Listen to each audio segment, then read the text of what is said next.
1. The Promised Wizard, turning into a zombie. Hiss, it hurts. Merlin's beard, my head feels like it's splitting. On the cold asphalt, a blond, blue-eyed boy clutched his skull and fought to sit up from a daze. The sunlight stabbed at him, turning his pounding head into a chorus of drums. His name was Lewis, a transmigrator with a 21st-century mind trapped in an 11-year-old body. Confusion and disbelief churned through him. 5 minutes ago, he had been looking forward to his future in the wizarding world. In his previous life, he had been an ordinary college student hit by an out-of-control truck while trying to save a kid crossing the road. Fortune, or fate, had stitched his soul into the body of a young wizard also named Lewis, who lived in Surrey and had just turned 11. He'd even received his Hogwarts acceptance letter. For a hardcore Harry Potter fan, it had been a dream start. After buying school supplies in Diagon Alley, he'd stood at King's Cross, taken a deep breath, and run at the barrier between platforms 9 and 10, and then he'd been flung somewhere else. With a bang and stars in his vision, he'd gone out like an egg on a wall. So where was I knocked to this time? He muttered as he swayed to his feet. When his vision cleared, cold dread ran from the soles of his feet to the top of his head. This street was wide and deathly silent.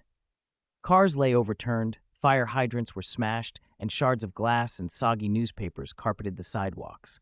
A wind kicked dust into the air, carrying a metallic, rotten tang. The buildings were wrong, soaring skyscrapers, enormous billboards with unfamiliar stars and brands. It was modern, urban, and felt abandoned, as if the city had been empty for years. Louis forced himself toward his luggage. The vintage leather case sat where he dropped it. A few textbooks had spilled out. He scooped them up and snapped the case shut. A low, bestial groan rode the wind. He looked toward the end of the street. A figure staggered into view at the corner, moving one slow, jerky step at a time. He wore a tattered suit, one arm twisted at an odd angle, his face smeared with dried, dark blood. 1, then 2, then 3 more shapes shuffled into the light from between buildings and behind abandoned cars. Rigid movements, glassy eyes, mouths working in meaningless moans. Louis's mind supplied the names. Resident Evil, Dead Rising, The Walking Dead. No, it can't be. His face drained of color. The absurd thought that he'd run not into Hogwarts, but into Raccoon City flashed and nearly knocked him down. He stifled a curse, Merlin's rags, but there was no time for jokes. As someone who devoured modern zombie media, he knew the rules. A lone living person was a beacon to those things. Survival instincts kicked in. He scanned for an escape. 50 meters to his front left, an office building with shattered glass doors offered cover. He grabbed his suitcase and moved, when sudden, crisp gunfire cracked behind him. Bang! Bang! Bang! Several walkers nearest him crumpled as bullets blew holes through their heads. Louis spun to see a tall man in a police uniform, pistol in hand, running toward him while keeping a wary eye on the street. "Hey, kid, you okay?" The man called, his thick American drawl making it clear Louis had shifted worlds again. Before Louis could answer, the officer reached him, grabbed his arm, and practically hauled him along toward the office building. "Move! The shots'll bring more of them," the man barked. He had surprising strength. Louis stumbled after him and had time to glance back once. Walkers were pouring out from every shadow, converging on the gunfire's source. They barreled into the building, and the officer shoved a sofa and a filing cabinet against the broken glass door. Phew, safe for now. He leaned against the blockade and, breathing hard, looked Louis over with sharp eyes. "Kid, why are you alone out here?" I don't know where this is either," Louis managed. His own breathing was ragged from shock and exertion. "I think I'm lost. Lost, of all times." The man sneered, then holstered his pistol with a practiced motion. "I'm Shane Walsh, a deputy from King County. Listen, kid, it's dangerous out there. You have to come with me, understand? Shane Walsh." King County. Louis's pupils tightened. A wild guess clicked into place. This had to be the world of The Walking Dead. Merlin's beard. Where was Hogwarts? Where were Voldemort, the Ministry of Magic, the Auror Squad? How had he tumbled headfirst into a city of the undead? He was an 11-year-old wizard who didn't yet know a single useful spell. Fight walkers? With his head? He forced his expression steady. He couldn't afford to be odd in front of the cop who just likely saved his life. "All right, Officer Shane, I understand." Shane nodded, surprised a little by the boy's calm. He patted Lewis's shoulder. Good. Stay here and don't move. I'll check the other exits. Don't worry. I'll keep you safe. He moved off with his gun, carefully toward the stairs. As soon as Shane was a safe distance away, Louis slid down the wall and sagged to the floor, clutching the cool concrete and gulping air. Life was being particularly cruel to him. He wiped cold sweat from his forehead. One small mercy. As a TV fan, he knew the plot of The Walking Dead well. If his connection to the wizarding world had been lost in this second transmigration, he could at least try to latch onto a few protectors he'd seen in the show. An 11-year-old without weapons or shortcuts couldn't survive this apocalypse alone. He hugged his suitcase like a lifeline and unlatched it. Inside were the things that were now his only assets. The complete set of first-year Hogwarts textbooks, the Standard Book of Spells, Grade 1, History of Magic, Magical Theory, a beginner's guide to transfiguration, along with extracurriculars like Fantastic Beasts and Where to Find Them, and the Encyclopedia of Practical Spells. Beside them lay a long velvet gift box. He opened it to reveal a 13-inch wand of polished wood with a core of Thunderbird tail feather, radiating a quiet, dangerous power. His hand brushed smooth silver fabric at the bottom of the case, silky as liquid moonlight. The Invisibility Cloak. No doubt about it, his connection to the wizarding world was still present, a blessing amid catastrophe. But even with wand and cloak, he knew he didn't actually know any spells yet. For now, they were little more than props. Fine, he breathed, feeling resolve harden where panic had been. It's better than nothing. 2. The start was all right. If he could choose, Louis would rather go to Hogwarts to face a troll and Lord Voldemort than stay in this apocalyptic world where basic survival was a daily struggle. But since he was already here, whining would do him no good. As a transmigrator with an adult soul, he knew complaining was the most useless emotion.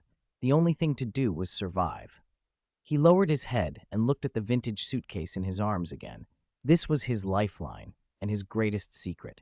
Louis rearranged the items inside, his mind running through plans faster than it ever had. First and foremost, his magic hadn't disappeared after this second strange transmigration. The familiar, warm, blood-deep thrill he felt when his fingertips brushed the wand earlier, and the cool, liquid-smooth feel of the cloak proved it. That meant that although he was effectively a muggle who didn't know any spells yet, he still had the possibility of teaching himself and changing his fate. Second was assessing his current assets. The wand in the suitcase would be the source of his future power, but for now its use was limited. He didn't know the knots and motions of spell work yet. Those first-year textbooks, especially the Standard Book of Spells, Grade 1, would be his Bible for the coming weeks. And that cloak. Louis's eyes lit up. The high-end invisibility cloak he had begged his parents to buy him so he could sneak around Hogwarts at night had suddenly become his most powerful protective talisman in this apocalypse. The walkers seemed to rely on sharp sight and smell. While this cloak wasn't a deathly hallow, it might block their vision and scent. Theoretically, if he was careful enough, once he put it on, he could move through the city like a ghost, evading walkers and scouting without being seen. Whether it was his magic or that cloak, he absolutely could not let anyone else know. Louis's gaze turned grave. In a world where order had collapsed and morals were thin, an outsider who could produce things from nowhere or disappear at will would be treated like a monster or a demon. A cloak that could make someone invisible would be irresistible to desperate survivors.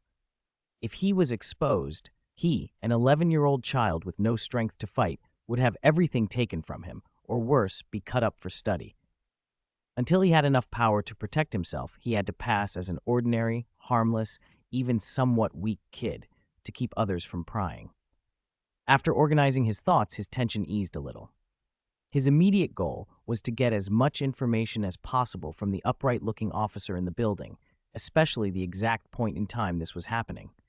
That would determine every plan he made next. Footsteps sounded on the stairs, and Shane came down with a serious look, carrying 2 bottles of water and an apparently unopened chocolate bar. "It's temporarily safe upstairs," he said. "I've checked. Those things aren't there." He handed 1 bottle and the chocolate to Louis. "Replenish your strength. We need to leave as soon as possible. Thank you, Officer Shane, Lewis said in a small voice and took the food and water obediently. Shane looked at the small, dusty but still delicate face and thought of his own son's age. The sight softened him, and his tone became gentler. You're welcome, kid. What's your name? How did you end up alone on the street? My name is Lewis, Lewis Green. He used his mother's surname. He looked up at Shane, his blue eyes carrying a carefully measured confusion and fear. I hit my head, and I can't remember much. I only remember being separated from the others. I just wanted to come find something to eat, but I didn't expect.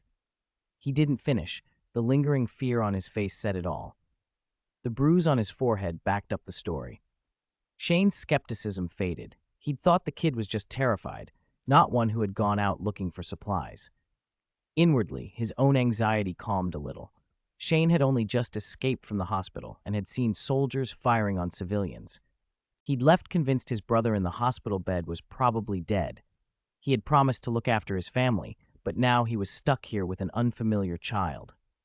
Every minute wasted could put his brother's wife and child in danger. Still, looking into Louis's frightened, controlled eyes, Shane suppressed his irritation. He was a policeman. Protecting civilians was his duty. You're very brave, Louis, Shane said softly, but you can't be so reckless next time. Louis bowed his head. Officer Shane, will someone come to save us? They will. Shane answered without hesitation, as if reassuring himself. The military is setting up checkpoints and evacuation points. As for your parents, he forced a lie that he didn't entirely believe, gently soothing the boy. Don't worry, they must be somewhere safe too. We'll find them. Louis reacted exactly as Shane expected a scared child would. His eyes reddened, but he forced himself not to cry and nodded firmly. The display reminded Shane of his best friend's son, Carl, calm and far more mature than other children his age. Thank you, officer. Louis took a sip of water and asked casually, After I hit my head, I even got confused about the time. When did this flu start? Not long ago, maybe just a few days, Shane said. Things went downhill fast. I was at the hospital with my partner, and by the time I came out, the world was like this. Louis's heart leapt for joy inwardly, but his face remained blank. That was the best news he could hope for. He still had time to learn how to use magic, maybe even find a safe, reliable group to take him in. We have to go, Shane said, standing and listening to sounds outside. Those things get more active after dark. We need to find a safe house before sunset. No problem, officer. Louis rose and tightened the bottle cap, stuffing the half-eaten energy bar into his pocket. He acted utterly cooperative. In a world gone mad, a child who kept quiet and followed directions was a rare comfort. As they prepared to leave through the back door, a shrill cry for help split the air outside. Help! Is anyone there? Save me! My leg! It's injured! A man's voice, raw with pain and panic. Louis' chest tightened, and he moved toward the gap in the door, but Shane shoved him down behind him, then crouched and peered through a grimy window toward the street. A man in a jacket was dragging a bleeding leg, limping for his life. 3 or 4 walkers trailed him a short distance behind. Shane's brows drew together, and his hand tightened on the gun. Reason screamed at him that he couldn't take risks. He had a child to protect, but seeing someone being chased tore at his sense of duty. The injured man must have seen the building. Like a drowning person spotting a straw, he stumbled toward it. Hey, there's someone inside! I saw you! Open the door and let me in! His shouts were a death knell. Shane's face went stone hard. He spat a curse under his breath. Damn it. They'd been spotted. 3. The promised magic stick transformation technique. Damn it! A second before, Sean had still been arguing with himself about whether to save the man. The instant the man yelled, I see you! Any last shred of compassion Sean had as a cop vanished. That idiot. Sean's gaze went cold. In this predatory world, stupid, selfish living people were far more dangerous than brainless zombies. He knew exactly what that shout meant. To save his own skin, the man had immediately dragged them both into danger. Save him? Not a chance. Now the problem was surviving the disaster this fool had brought down on them while he tried to protect someone else. Before Sean could react, a chorus of hair-raising roars rose up from every direction down the street. The zombies that had been aimlessly wandering suddenly seemed to receive a command, and turned together, converging on the office building. Their footsteps, once sparse and dragging, became a dense, chaotic shuffle, like hundreds of cockroaches scurrying across a floor. The injured man understood too late that something was wrong. Hope on his face was replaced with pure terror. "No, no, open the door! Please, open the door!" He pounded frantically on the glass door they'd already barred, oblivious that his pounding only hastened his end.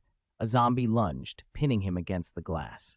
The man turned and came face to face with a rotting visage that bared its gums. "Ah!"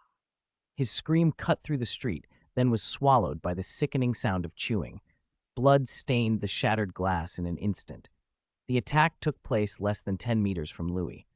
Even through the dirty pain, he could see the carnage clearly, cruel, immediate, and enough to unhinge any ordinary person. His stomach flipped and his face went ashen, but the adult part of him forced down the urge to vomit. Now was not the time to be weak. As the man was ripped apart, more zombies were drawn by the scent of blood, surrounding the building until it was sealed in a ring of the dead. Rotten, bloated hands began to pound on every glass door and first-floor window with bone-jarring thuds. Cracked panes groaned under the strain. They were completely surrounded. "Luis, help!" Sean barked, panic cutting through his voice. He abandoned any further observation and lunged for a heavy solid wood desk in the center of the lobby.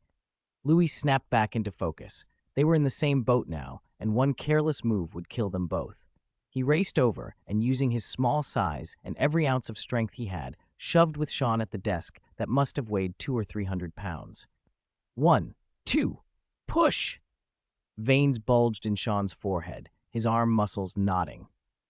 Luis gritted his teeth, his face reddening. Bit by bit, they heaved the desk and wedged it against the main door, already smeared with blood, until it held firm. "Not done yet," Sean panted, pointing to the floor-to-ceiling windows on the other side. "Push those filing cabinets over there." "Okay." They shoved metal cabinets full of files into place. The cabinets weren't as heavy as the desk, but there were several of them. With a sudden crash, the glass of one window finally shattered under the impact. A zombie's upper body forced itself through the gap, claws swinging for Louis, who was the nearest. "Watch out!" Sean yanked Louis behind him and reflexively raised the revolver in his hand, but then froze. Firing now would only attract more zombies, maybe from farther away. In that split second of hesitation, Louis moved. The boy had sharp eyes. He spotted a broken metal crowbar among the toppled cabinets in the corner. The zombie, awkward and clumsy, was trying to force a leg through the opening. Now, Louis' small frame exploded with speed and reflexes that belied his age. He lunged, grabbed the crowbar, and smashed it into the zombie's knee as it tried to step through. Crack! The knee snapped under the blow. The creature lost its balance and pitched heavily into the office. Louis didn't stop. He lifted the crowbar, and his blue eyes, cold and focused, brought it down with all his strength on the rotten skull. Thud. A heavy, dull impact. The zombie's head caved in. It twitched twice and then lay still. Louis panted, the crowbar nearly slipping from his trembling hands. Sean stared, stunned by the boy's decisive, ruthless action. As a trained officer, he only paused for a heartbeat before reacting. "Good job, kid," he growled, then shoved with fresh strength, and together they slammed another massive filing cabinet to block the breach. "Quick, to the second floor." After blocking the doors and windows with heavy furniture as best they could, Louis grabbed his case, and Sean seized his arm and pulled him toward the stairs without looking back. Downstairs, the pounding and slamming rose to a frantic crescendo, like a death knell hammering at their hearts. They heard glass crack and the groan of furniture straining under impact. They ran up to the second floor in one breath. Sean scanned the corridor and pointed to an office at the end with a manager's office sign. "That one!" They rushed in. Sean locked the door, and together they shoved a heavy sofa against it. Only then did they drop to the cold floor, leaning against the sofa and trying to catch their breath. Sweat soaked their clothes and their chests heaved. The room was silent, except for the endless pounding and roaring from downstairs, a grim reminder of how trapped they were. Over time, the pounding lessened to sporadic bangs, like hollow summons.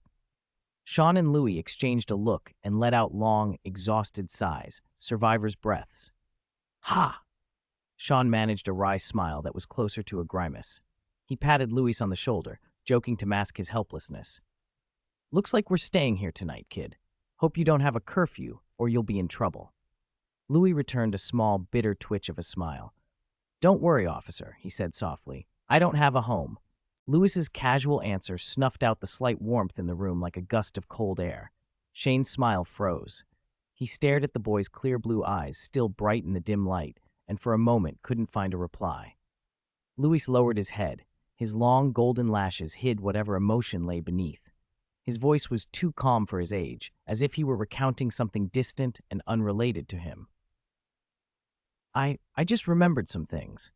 My parents died a long time ago, and I've always lived with my uncle's family. He paused. After the disaster, they said they were heading to a safe zone called Atlanta, but the road was too dangerous and it wasn't convenient to bring a child. He lifted his head and forced a tight smile. So they said they'd scout the way to the safe zone first. They left me some food and water and told me to wait here. Once they'd settled, they'd come back for me. Shane felt as if he couldn't breathe. He was a grown man, a cop. He knew how to read people and situations. There was no scouting, no coming back. This was abandonment. The boy's relatives had treated him like a burden, something slowing them down in their escape from the dead, and had left him behind in a world gone savage. Images flooded Shane's mind. The boy deceived, hope dwindling until the food ran out, then forced out into the world alone to survive. No wonder the kid was steadier than his peers and could lash out at walkers with such ferocity. He'd already been pushed to the edge and had learned to rely on himself. A mix of sympathy, anger, and pity rose in Shane. He had seen plenty of tragedy, but this one hit him hard. "I'm so sorry, kid," he said hoarsely, aware that any words felt pale and useless against such cruelty. Trying to change the subject, his eyes landed on the suitcase the boy clutched as if it were part of him. From the moment they'd met, no matter how grim things got, the boy had never let go of it. "You've been guarding that case?" Shane said softly. "Is there something important inside?" Louis nodded and without hesitation opened the suitcase. Shane expected canned food or a water bottle, some scrap of useful survival gear. Instead, he stared at rows of hardcover books with gold-embossed titles, the Standard Book of Spells, Grade 1, Practical Magic Compendium, covers stamped with strange symbols. They looked like props from a very realistic make-believe set. "These were birthday gifts my mom and dad left me before they died." Louis's voice was small but edged with a quiet pride. He carefully took out the gift box and opened it, revealing an exquisite wand inside. He stroked its cool surface, a flicker of nostalgia crossing his face. "I've always wanted to go to Hogwarts, but they said it was too far and that I should try to teach myself first. Today happens to be my 11th birthday," he added simply. Hogwarts, spells, wands. Shane had seen plenty of things he never expected, but this folded into his understanding with a jolt. Like the stories parents tell their children about Santa, Louis's parents had sewn him a beautiful, protective fantasy of wizards and magic, and had even prepared a whole set of props.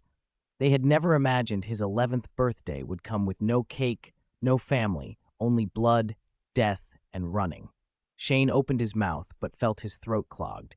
He wanted to tell the boy the truth, that there were no wizards and no Hogwarts in this world, but he couldn't bring himself to crush the child's last piece of a beautiful illusion. Louis brightened first. He looked up. His blue eyes were startling in the dark, and his face held stubborn innocence. "It's okay, officer. I'm a little sad, but I think all this is just a test God is giving me before I succeed, like Harry Potter." He hugged the wand to his chest as if making a vow. "Once I learn all the spells and save the world, I'll definitely be reunited with them in heaven." Seeing the absolute conviction in the boy's eyes, Shane exhaled. He pulled the little boy, who was trying to seem brave, into a solid hug. "That's right." His voice cracked as he patted Louis's back. "That's right, kid. God will look after you." Outside, the sound of walkers slapping at doors and windows had slowed. Night had fallen over the silent city, but darkness didn't mean safety. It often hid worse dangers. They decided to stay in the room for the night and find a way out at daylight. "You sleep first, Louis," Shane said, pointing to a reasonably clean single sofa in the corner. "I'll keep watch." "No." Louis shook his head. firm. Officer, you're the main force between us. Daytime scouting and fighting depend on you. You have to get enough rest. He looked at Shane with solemn seriousness. I'll take the first half of the night. If I get sleepy, I'll wake you up anytime. Shane was about to argue, but then the boy held up the standard book of spells, grade 1. Don't worry, I won't get sleepy. I can use this time to start my studies. The ridiculousness of it made Shane relax for the first time since they'd met. He smiled and ruffled the boy's golden hair. All right then, I'll trust you, little wizard. But it's a deal. If you start to feel tired or notice anything, you wake me immediately. Yes, sir. Louis shot a mock salute. When Shane finally fell into a deep sleep on the sofa, the pretend innocence returned to Louis's face vanished. He looked relieved, the mask of a child pretending to be brave replaced by cold, practical relief. Good, he'd bought it. 5. Levitation charm and invisibility cloak. Louis had rehearsed his backstory and the contents of the suitcase long before he ever met Sean. In an apocalypse, a boy lugging a heavy case was bound to draw attention.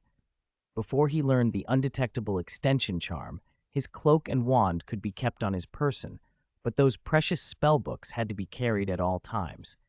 Rather than hiding them and inviting suspicion, it was better to show them openly. The image of a naive orphan, raised on well-meaning lies and utterly convinced he was a wizard, was the perfect disguise. An 11-year-old boy obsessed with fairy tales and toy wands would look perfectly normal. Once he mastered the shrinking charm or the undetectable extension charm and could safely store his things, he could tell the world he'd grown up, that he wasn't clinging to childish fantasies, but moving forward with his parents' hopes. Judging by Sean's reaction so far, the plan had worked. Holding his books, Louis slipped beneath a large manager's desk. It was the perfect blind spot. Even if Sean woke suddenly, he wouldn't spot what the boy was up to immediately. He pulled a flashlight from an office drawer, dimmed the beam to the lowest setting, propped it with his books to fix the angle, and opened one of his spell books. The first spell he'd chosen was basic, but useful right now, the levitation charm. Louis squared his shoulders and tried to calm his racing thoughts. He remembered Hermione's posture in the movie and the elegant swish and flick from the book. Wingardium Leviosa. He whispered the syllables, barely audible, and pointed his wand at a pen on the floor. He concentrated on the image of the pen rising. Wingardium Leviosa. The tip of his wand twitched, but the pen lay stubbornly still. He frowned, but didn't give up. Everyone had to start somewhere. For a wild Cockney kid who'd never set foot in charms class, a first failure was expected. He tried again, adjusting his grip, trying the movement a little differently. Wingardium Leviosa. Wingardium Leviosa. Minutes ticked by. Under the desk, the boy's whispered incantations became a steady, tireless chorus. No matter how many times he tried, the pen seemed glued to the floor. He experimented. Perhaps the pronunciation was wrong, perhaps the wand movement. He switched targets, pointing at a paperclip, then a small pebble. Nothing budged. Frustration began to nibble at him. Was his voice too soft? He dared not speak loudly and wake Sean. Maybe he was trying too hard. The more he wanted it to work, the tighter and more blocked he felt. He tested every tiny change the book suggested, but dawn found him still under the desk, exhausted and empty-handed. "Where's the chosen one I was promised?" he muttered to himself. He'd never expected to match Dumbledore or take down Voldemort, but surely he could at least be on par with Harry or Hermione. Yet now he felt barely up to Ron's level, at best a half-step Ron. He decided his mind was too wound up from the day's events and that he'd try again tomorrow after resting. It had to be a mindset problem, not a lack of talent. When morning came, Sean's biological clock woke him. He found Louis crawling out from under the desk, with black crescents under his eyes. "You really didn't sleep at all?" Sean sighed. "Kid, I said wake me if you start feeling sleepy." "Sorry, officer." Louis rubbed his eyes and yawned. I got carried away with the spellbooks." Seeing the boy's fatigue and his effort to seem nonchalant made something warm stir in Sean. He knew Louis wasn't trying to be difficult. He wanted Sean to rest. Sean handed him a bottle of water. "Drink some, then sleep on the sofa for a bit. I'll go out and check the situation and see how we can get out of here." "Officer," Louis called after taking a sip, "when you go out, don't block the door." Sean frowned. I can't do that. It's too dangerous. Listen, Louis said, calm and practical. If you block the door from the outside and something breaks in or the danger comes upstairs, I won't have anywhere to escape. If I hear walkers moving, I can use stuff from the inside to barricade the door. Sean searched Louis's face. The boy's eyes were clear, sensible. He hesitated, then nodded. With any other kid, he might not have cared, but Louis's level-headedness gave him confidence that leaving an escape route was the safer option. After Sean left cautiously, Louis locked the door once the cop was gone. He didn't go to sleep. Instead, he made a decision that felt almost reckless. He wanted to test the cloak's power for himself. He took the cloak that looked like liquid moonlight out of the suitcase, held his breath, and draped it over his shoulders. Body, breath, sound. He felt as if he'd been erased. He couldn't see himself at all. Suppressing a surge of excitement, he moved by memory down the stairs and stood before the blood-stained glass of the main entrance. Outside, 7 or 8 walkers shuffled aimlessly, oblivious to Louis, standing right beside them. His heart hammered. He cautiously extended his right arm through a broken panel of glass.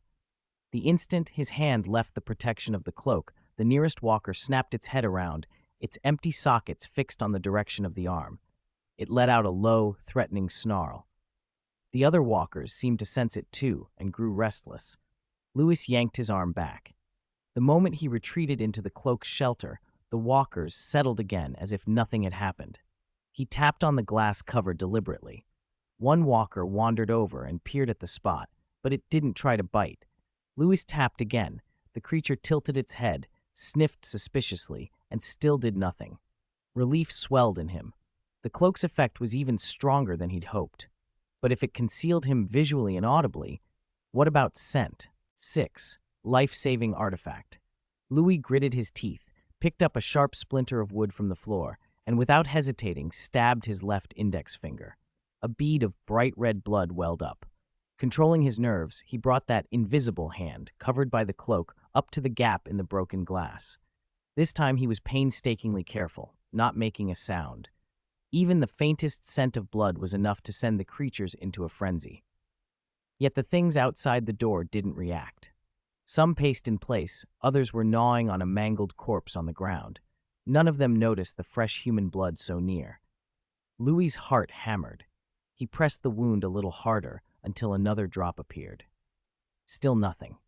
It was an unexpectedly pleasant surprise.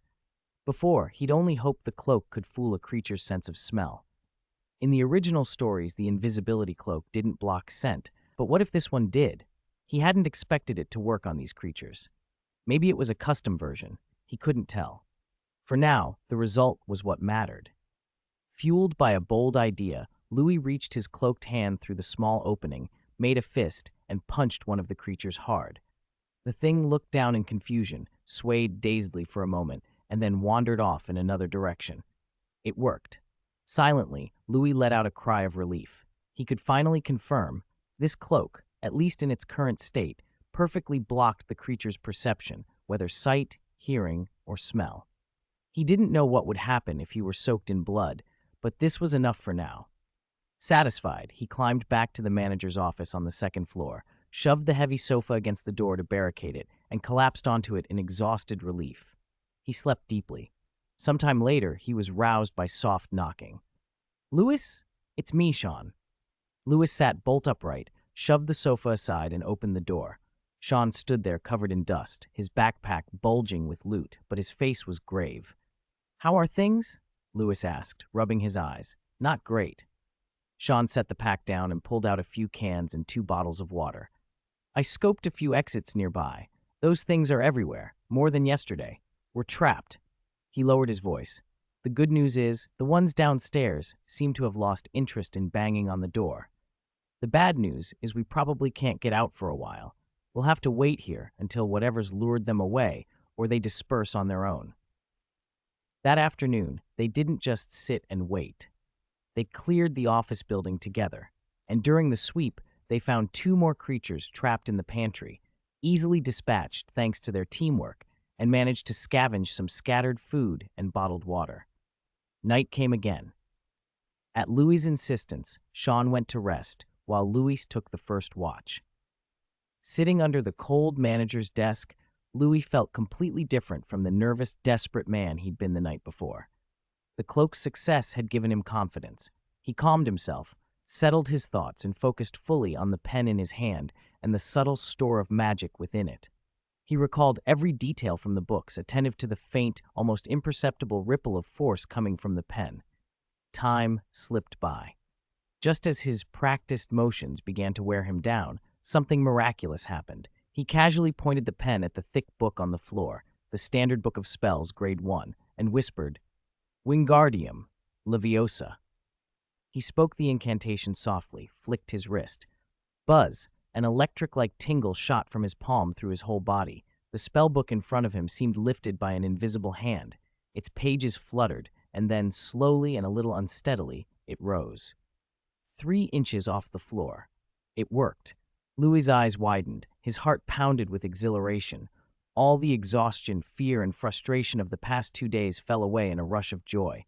He wanted to shout, to leap up and celebrate, but reality kept him still. He clenched his fist under the desk and whispered, "Yes."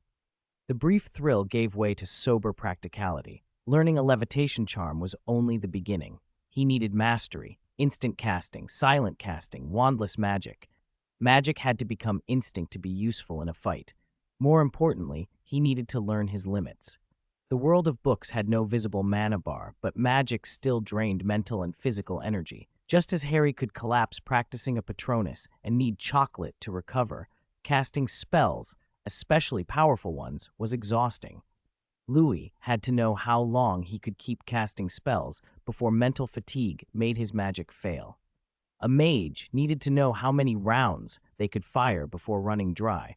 Otherwise, in a desperate moment, a failed spell due to a splitting headache would be a fatal mistake. So he cleared his mind and went back to practice. First, he made the book perform increasingly complex maneuvers in the air, from shaky beginnings to smoother, steadier motions. He felt his control over magic improving visibly. Then he tried objects of different weights and materials, a metal stapler, a heavy glass ashtray, a half-full water bottle. Finally, he pointed the pen at himself. If levitating the book had been like lifting a feather, trying to lift his own body was like hauling a heavy truck. His body felt suddenly light. His feet began to want to leave the ground, but a wave of dizziness hit him. He didn't rise gracefully. He felt as if someone grabbed his ankles and pulled him off balance. His center of gravity shifted, his feet shot up, and his head plunged down. Before his face met the concrete, he broke the spell. He swayed and sat down hard. "No, still a long way to go," he panted, his face pale. That brief attempt left him exhausted, as if he'd been up for 3 nights. Flying or moving with the levitation charm was still a distant dream. For the next hour, he pushed himself until his head swam and then gave up. The building was still unsafe. He couldn't afford to practice until collapse. He allowed himself a grim, tired smile. Finally, I have some means of self-preservation. My current level should be Hermione-level perfection, right? Well, even if it's only the levitation charm. Leaning against the table leg, he felt sleep close his eyes. He knew he couldn't stay awake any longer. He moved to the sofa and gently nudged Sean. "Officer, wake up! Time to switch shifts." 7. Another wave due to his heavy use of 6. Louis slept very deeply, until a burst of urgent shouting and shaking dragged him awake. He snapped his eyes open to find Shane's anxious, grave face inches from his. What happened? The drowsiness vanished. Louis sat up, instincts prickling. Then he noticed the warm, replenishing energy inside him, the same reassuring feeling as before, and his heartbeat eased. "We might be in trouble." Shane lowered his voice, anger barely contained. He pointed toward the window. Louis moved to it and peered out. His stomach dropped. The walkers that had been dispersing were now, for some reason, converging on their office building again. There were even more of them than yesterday, clogging the streets and sealing off every route of escape. "How could this happen?" Louis asked, stunned. "I don't know." Shane ran his hands through his hair and jabbed a finger east. "About half an hour ago, a car alarm went off down that block, kept screaming for minutes, and then stopped." He kicked the wall and cursed under his breath. Even though it stopped, every walker nearby was drawn to the noise. "Some idiot must have triggered the alarm while scavenging and ran off, leaving this for us." were completely trapped. Shane paced like a caged animal in the small office. He had been stuck here for nearly 3 days. 3 days in this world was an eternity, enough for all manner of terrible things to happen. He'd hoped, when the herd had dispersed today, that they might slip out of this damned cage. Now, because of some fool, those hopes were gone. Outside, with no noise to fixate on, the walkers roared and collided aimlessly again. The sickening thumps from below started up once more. Danger was closing in, but that wasn't what gnawed at Shane most. It was the thought of Lori and Carl, his best friend Rick's widow and son. Rick was effectively dead. Shane had promised Rick he'd take care of his family, and now he was trapped here, barely able to save himself. The idea of Lori and Carl possibly surrounded by walkers, short of food and water, living in constant fear, squeezed his chest like a red-hot vice. He'd give anything to fly to them, but he couldn't. He was a prisoner in this building, watching time slip away. The helplessness almost drove him mad. "Officer." A familiar voice behind him broke the spiral of his thoughts. Shane turned and saw Louis standing there, blue eyes clear with a hint of worry. Are you okay?" Seeing the boy's cautious concern, Shane realized his earlier outburst might have frightened him. The fury and panic that had welled up were doused, cooled. He inhaled deeply and forced himself to calm. "I'm fine, kid." He crouched down to meet Louis at eye level, trying to steady his voice. "Sorry, I didn't mean to snap." "You look very sad," Louis said softly. Shane gave a bitter, wry smile and didn't deny it. Around this kid, he always seemed to drop his guard. "I was just thinking about my family and friends." He looked at Louis, pain and conflict etched on his face. "When all this started, I wasn't with them. Now I don't know if they're safe. I don't know if they're alive." "Are they still waiting for you?" Louis asked. "Yes." Shane's nod came with a rasp. "They're my brother's family, my family too. I promised him I'd protect them no matter what. But now I'm stuck here like a useless man." He laughed at himself and glanced around the small room and the sea of walkers outside. "I can't even protect you properly. There's a pack downstairs ready to break in any moment, and we don't know how long we'll be trapped." He couldn't finish.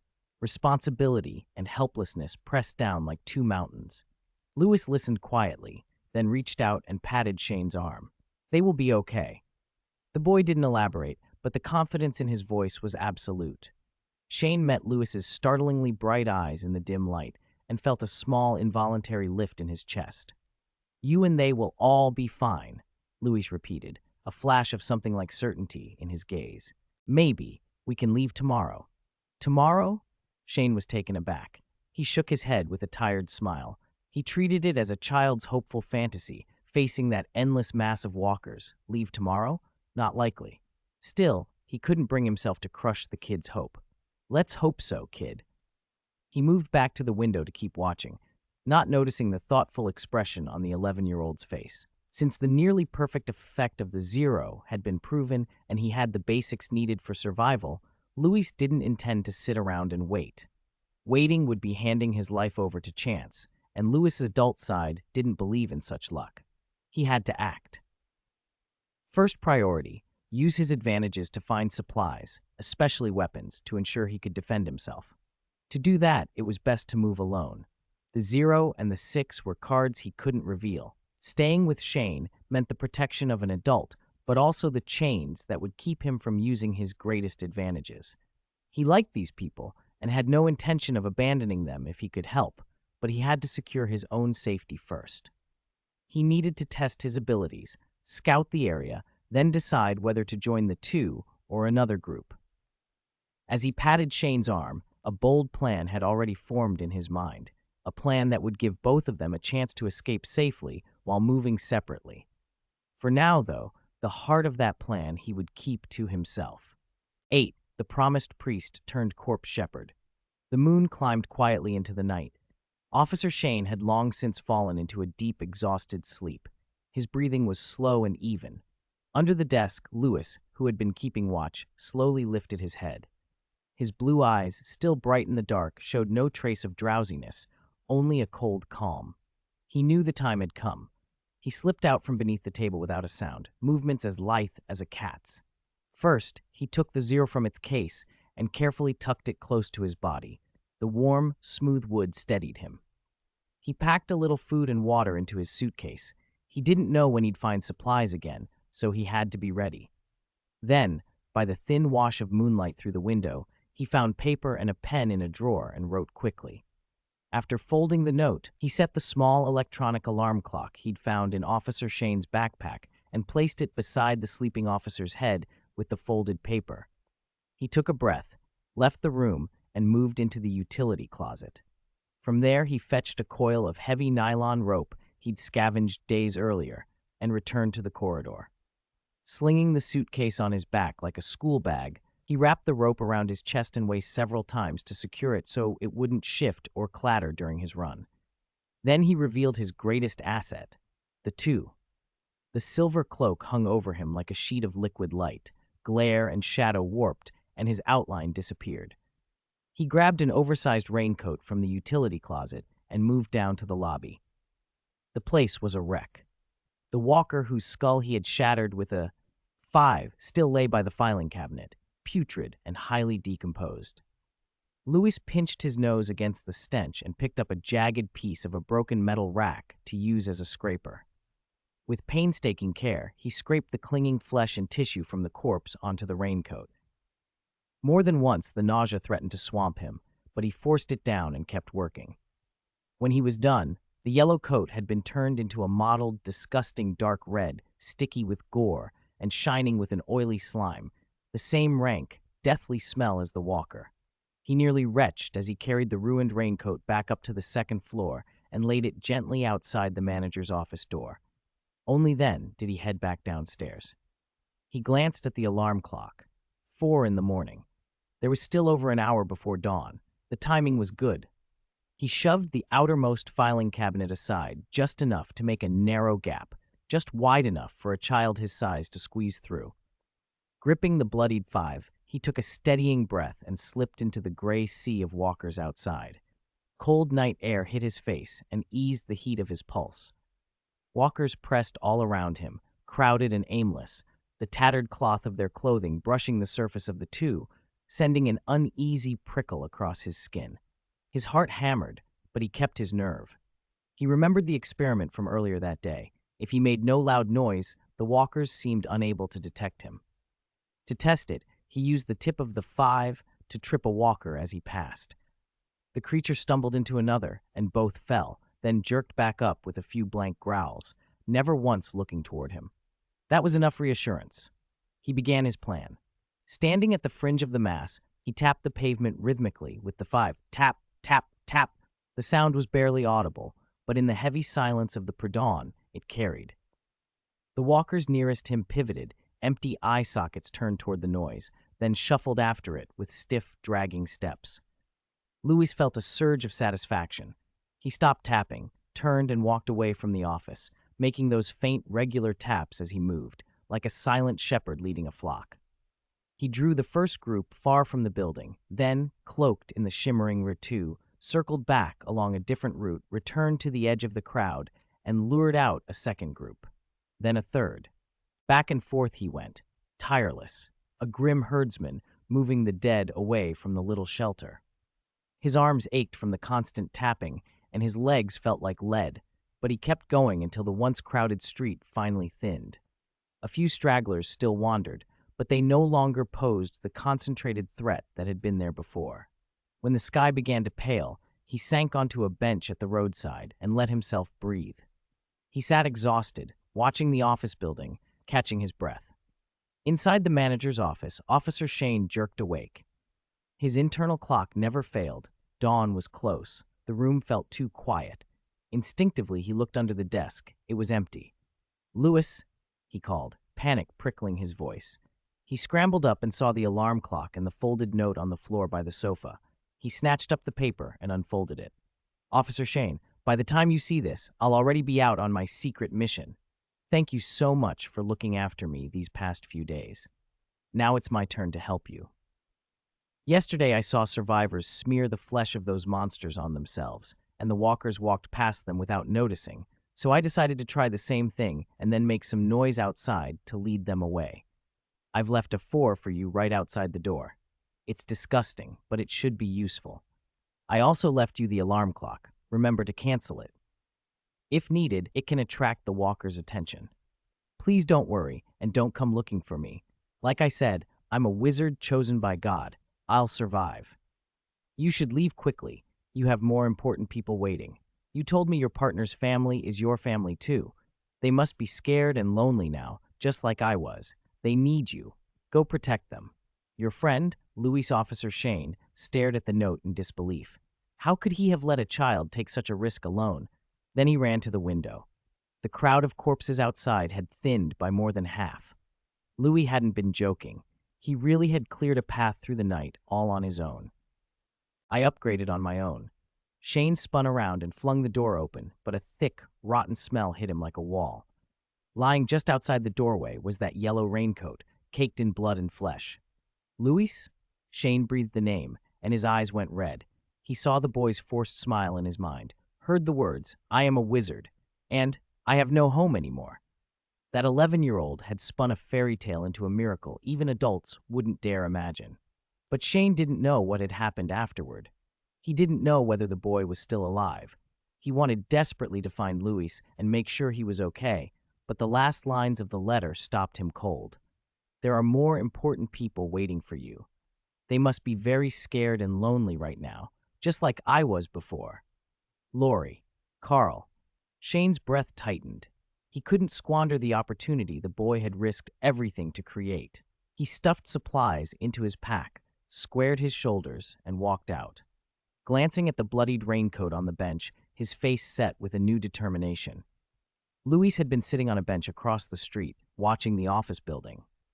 When Shane appeared, Louis almost smiled. His staged sacrifice had clearly made a strong impression. Shane didn't leave immediately. Wearing the raincoat, he scoured the neighborhood, searching from morning into afternoon, turning over every corner until, exhausted and defeated, he finally climbed into a working car and drove away. Once he was sure Shane had gone, Louis got up, stretched, and returned to the office building he and Shane had been using. He decided to make it a temporary safe house. It was solid. The first-floor doors and windows were blocked with heavy furniture. The building had already been cleared, so there were no hidden walkers inside, and the upper floors offered a wide view to watch for movement. Most importantly, from the manager's office window, he could see the main entrance of the large hospital across the street. According to the original story, Rick Grimes, the man the plot would soon revolve around, would wake up there. When Rick appeared, the main storyline would truly begin, and Louis wanted to be ready to mark that moment. He was utterly exhausted, so he re-blocked the first-floor exits, ate something small, and slept like the dead until morning. When he woke, he felt better than he had in days. His strength was recovering, his head clear. He planned this day carefully. Ideally, he should have left his suitcase of textbooks behind, but he couldn't. Those books were invaluable to his magic. If something happened and he couldn't return, or if the building burned, he couldn't risk losing them. After thinking it through, he found a hiking pack at a nearby store, packed the suitcase into it, slung the pack on, pulled the bloody raincoat over himself, and set out to scavenge. He couldn't carry much at once, so he prioritized food and water, then medicine and weapons. Louis worked like a diligent ant, ferrying supplies back and forth between the safe house and nearby convenience stores and pharmacies. He also invented a trick. He found a large coat and smeared it with walker blood and flesh, just like the raincoat, then put the scavenged canned food and bottled water into the big bag and covered the hiking pack with the bloodied coat. He himself was wrapped in the raincoat, and under the coat, he held his wand. Using a levitation charm, he made the hidden bag float. From any passerby's perspective, he was just a skinny, ragged boy in a blood-smeared coat carrying an empty pack, thin and weak, barely surviving. No one would guess that beside him an enormous, invisible crate of supplies hovered, held aloft by magic and moving along effortlessly. It kept him safe and solved the weight problem. As he practiced, his levitation charms grew better. He still couldn't cast silently or wandlessly, but he could make himself float for dozens of seconds and perform short glides. After stocking up about a week or two's worth of supplies, Louis stopped scavenging and settled in. He began the real work, leveling up his magical ability. Perhaps because he had finally figured out how to sense magical energy after casting his first spell, in the following days he mastered 2 practical charms from the Practical Spells Encyclopedia he'd bought, Aguamenti and Scourgify. He chose them for practical reasons. Aguamenti freed him from dependence on bottled water by producing a steady supply of clean water. Scourgify let him clean scavenged clothes and tools that were otherwise filthy with blood and dust, restoring them and ridding himself of the stench of corpses. Both improved his day-to-day life. He tried to learn more aggressive spells, Incendio, Protego, Expelliarmus, but without higher-grade textbooks and with his limited comprehension, they proved far harder than he expected. Even Aguamenti was barely within reach. While the original story described the spell being used to direct water streams as a weapon, Luis could only conjure a little water to drink. Still too weak, he muttered, frustrated. The few spells he knew could keep him comfortable, but they wouldn't protect him against desperate, brutal survivors. He was dwelling on that when a faint sound downstairs made the hairs on his neck stand up. Click, creak. It wasn't the aimless shuffling of walkers. Louis snuffed his flashlight, pressed himself flat in the dark, and put his ear to the cold floor to listen. Muffled voices drifted up, low and coarse. "Fuck, this door's blocked tight. Someone's been holed up in here," a hoarse male voice grumbled. "If they're still alive, even better. Might be supplies." Another voice, leering with a kind of disgusting hunger, said, "Hope it's a pretty girl. We haven't had fresh meat in days." "Quit rambling and hurry up," a third voice snapped, impatient. "Move the stuff. Search every corner. Don't miss anything." Louis felt ice crawl into his veins. His blue eyes narrowed.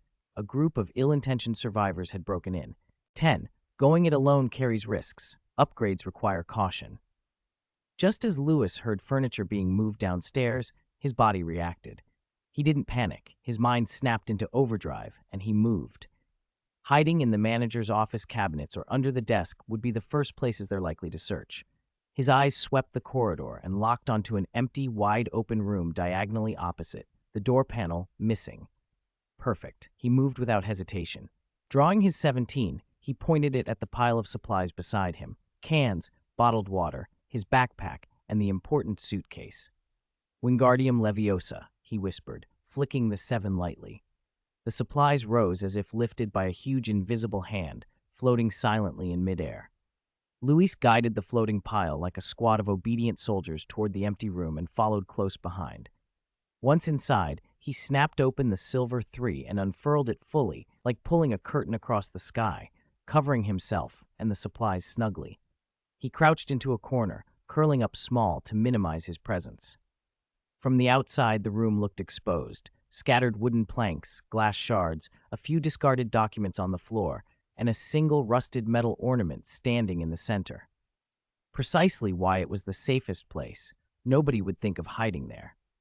Louis forced his breathing slow and even. The palm holding the 17 was slick with sweat as he waited for the intruders to arrive. Downstairs, the sounds of moving obstacles grew louder. Heavy footsteps climbed the stairs to the 2nd floor. "Shit, there's definitely someone here," a gravelly voice cursed. "Search! Everyone, be thorough!" Louis's heart slammed against his ribs. He listened as they burst into the manager's office where he'd been, then ransacked it with a loud clatter. "Fuck, nothing! Just a few bottles of water someone drank." "A waste of time. Come on, let's check next door." The footsteps headed toward his direction. Louis held his breath until his heart felt like it might explode. A tall, bearded man appeared in the doorway, murky eyes scanning the room with faint impatience. Louis's heart jumped. The man frowned, seemed about to step in for a closer look, but after one glance at the empty, ruined room, he lost interest. "Motherfucker, this one's a shell too," he spat, then cursed and turned to leave. "There's definitely a rat in this building. I clearly saw a kid's shadow flicker by the window when we passed earlier," another man complained. "Damn little brat," a different voice said dismissively. "I bet that thief ran off a long time ago." "Humph. He better not cross me again," the bearded man said cruelly. "If I catch him, I'll chop off those little hands of his and see where he's hiding things." The footsteps and cursing faded as they moved on to another floor. But Louis didn't move. He stayed curled beneath the 3, like a statue, waiting until the moving furniture downstairs slowed.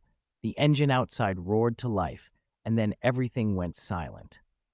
Only after a long time and a 10-minute wait did he let the several metal needles that had been floating beside him drop to the floor with a soft clack. During those tense seconds when the group passed the door, he'd been ready for the worst. If any of them had stepped into the room or come close to exposing the 4-3, he would have sent those steel needles, propelled by the levitation charm, straight through throats and eyes without hesitation. He didn't want to kill indiscriminately, but in a world where human life was worth less than a dog's, when survival was on the line, he wouldn't blink. When the immediate danger passed, the tightly coiled killing intent evaporated and was replaced by bone-deep exhaustion. He breathed in large, shaky gulps and realized his back was soaked with cold sweat. He reorganized his supplies, but peace of mind didn't return. The scare was a wake-up call. Even with 13 and the 3, operating alone was far too dangerous. The threat wasn't just walkers. He couldn't stay alert 24 hours a day. If that group had come while he was asleep, he might not have woken in time. His energy was limited. He couldn't guard, scavenge, and squeeze in 13 practice all by himself without burning out. Once his condition slipped, a fatal oversight could come from any direction. Worst of all, he lacked information. He was blind and deaf to the wider situation. No idea what other survivor groups were nearby, or whether they were friendly, where any military or safe zones might be, or if someone might decide to nuke the city or drop incendiaries to clear people out. Relying only on his foreknowledge of the plot wouldn't be enough to navigate those unknowns. Solo leveling sounded cool, but the risks were far greater than he had thought. He needed to find a team, a reliable, trustworthy one, preferably whose story he already knew. A few options flashed through his mind and were quickly dismissed.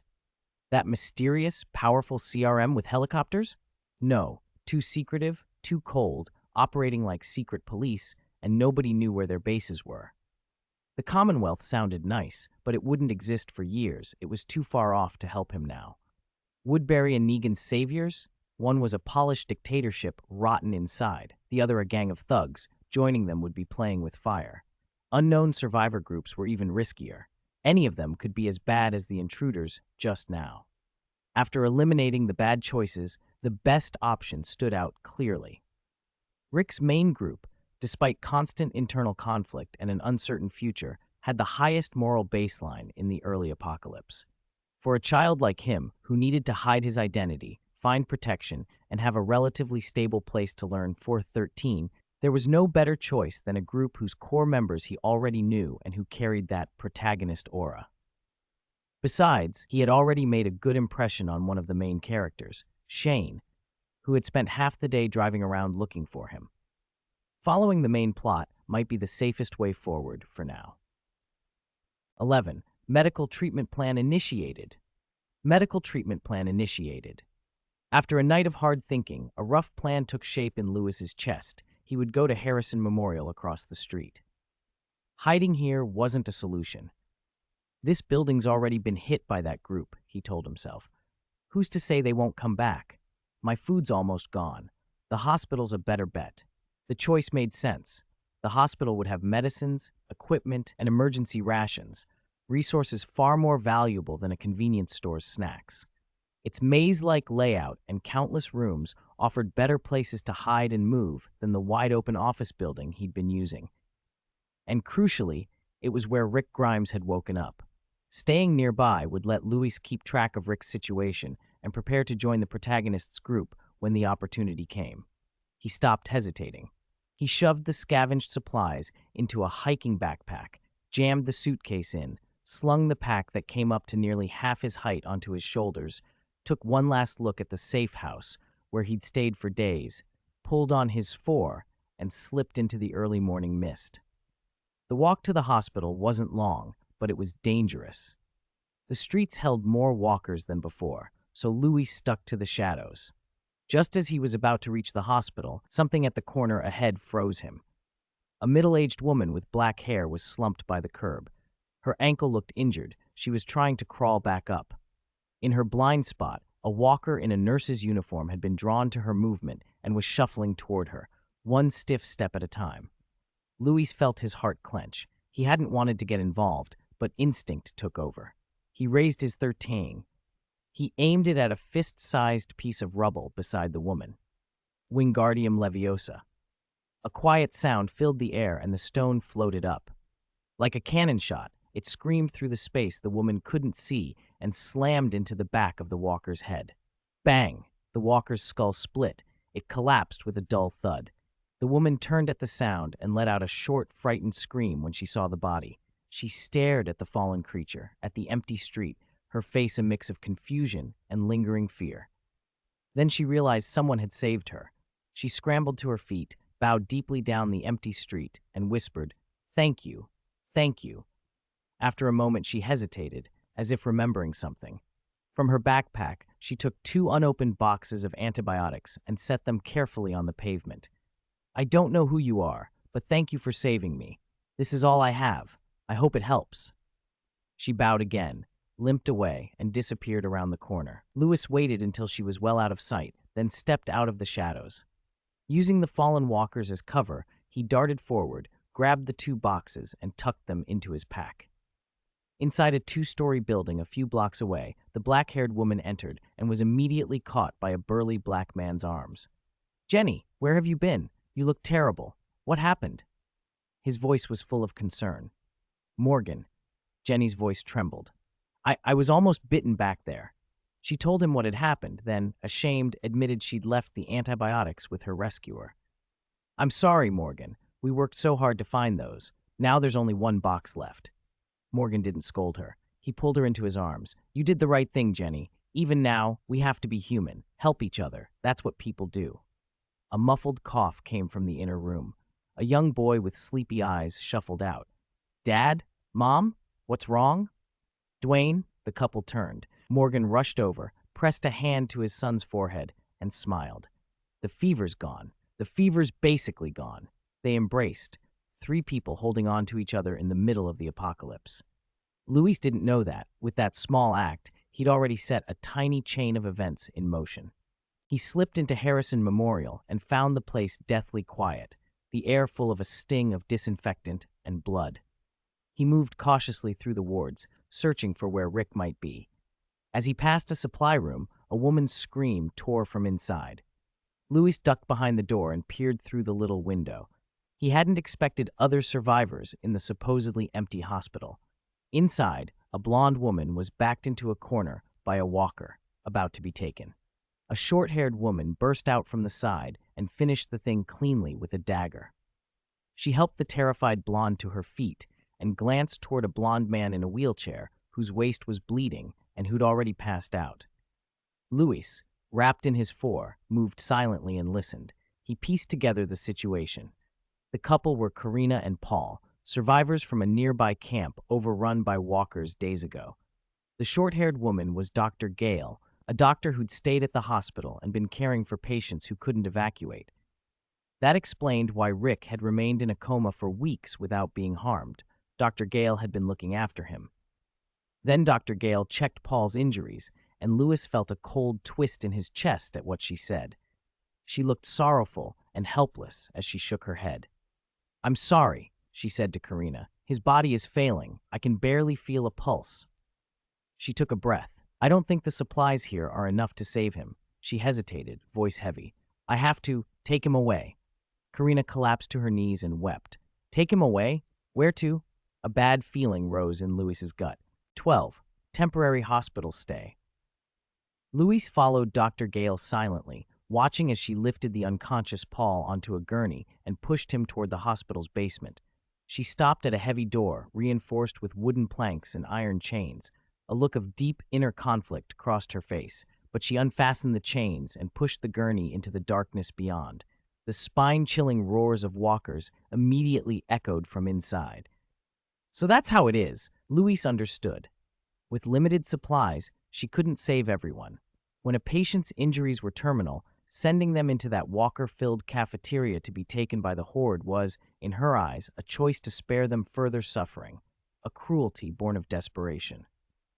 As she moved to reseal the door, Louis saw something that made him hesitate. Lately, he had been practicing the healing charm. His awareness of life force felt sharper. To him, Paul, though barely hanging on and looking like a candle in the wind, still had a stubborn spark of life left. He wasn't truly gone yet. He couldn't stand by. Louis tucked his wand into the corner of the hallway, then dashed out and shouted, loud and clear, "Wait! He can still be saved!" The voice broke the corridor's silence. Dr. Gale whirled around, stunned. She saw a little blonde-haired, blue-eyed boy standing at the corner of the hall, as if he'd appeared out of nowhere. A child? Alone? Her mind froze for a beat. Since the disaster began, she had seen desperate survivors, but never a child on his own. Then she heard what he'd said. The injured man could still be saved. She was an experienced physician. She had been sure Paul was beyond help.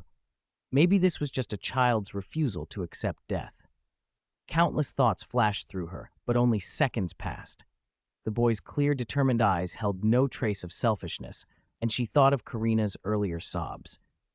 The hard line she'd built to survive the apocalypse softened for a moment. After a pause, she lowered the hand that had been ready to reseal the door. She didn't ask questions. She pulled the blood-stained gurney back out of the darkness. The boy rushed over and helped her close and lock the door again. Dr. Gale thought she might be mad for listening to a child, but she decided to indulge that tenderness this once. Even if Paul died later, at least for now, the child's wish could be granted.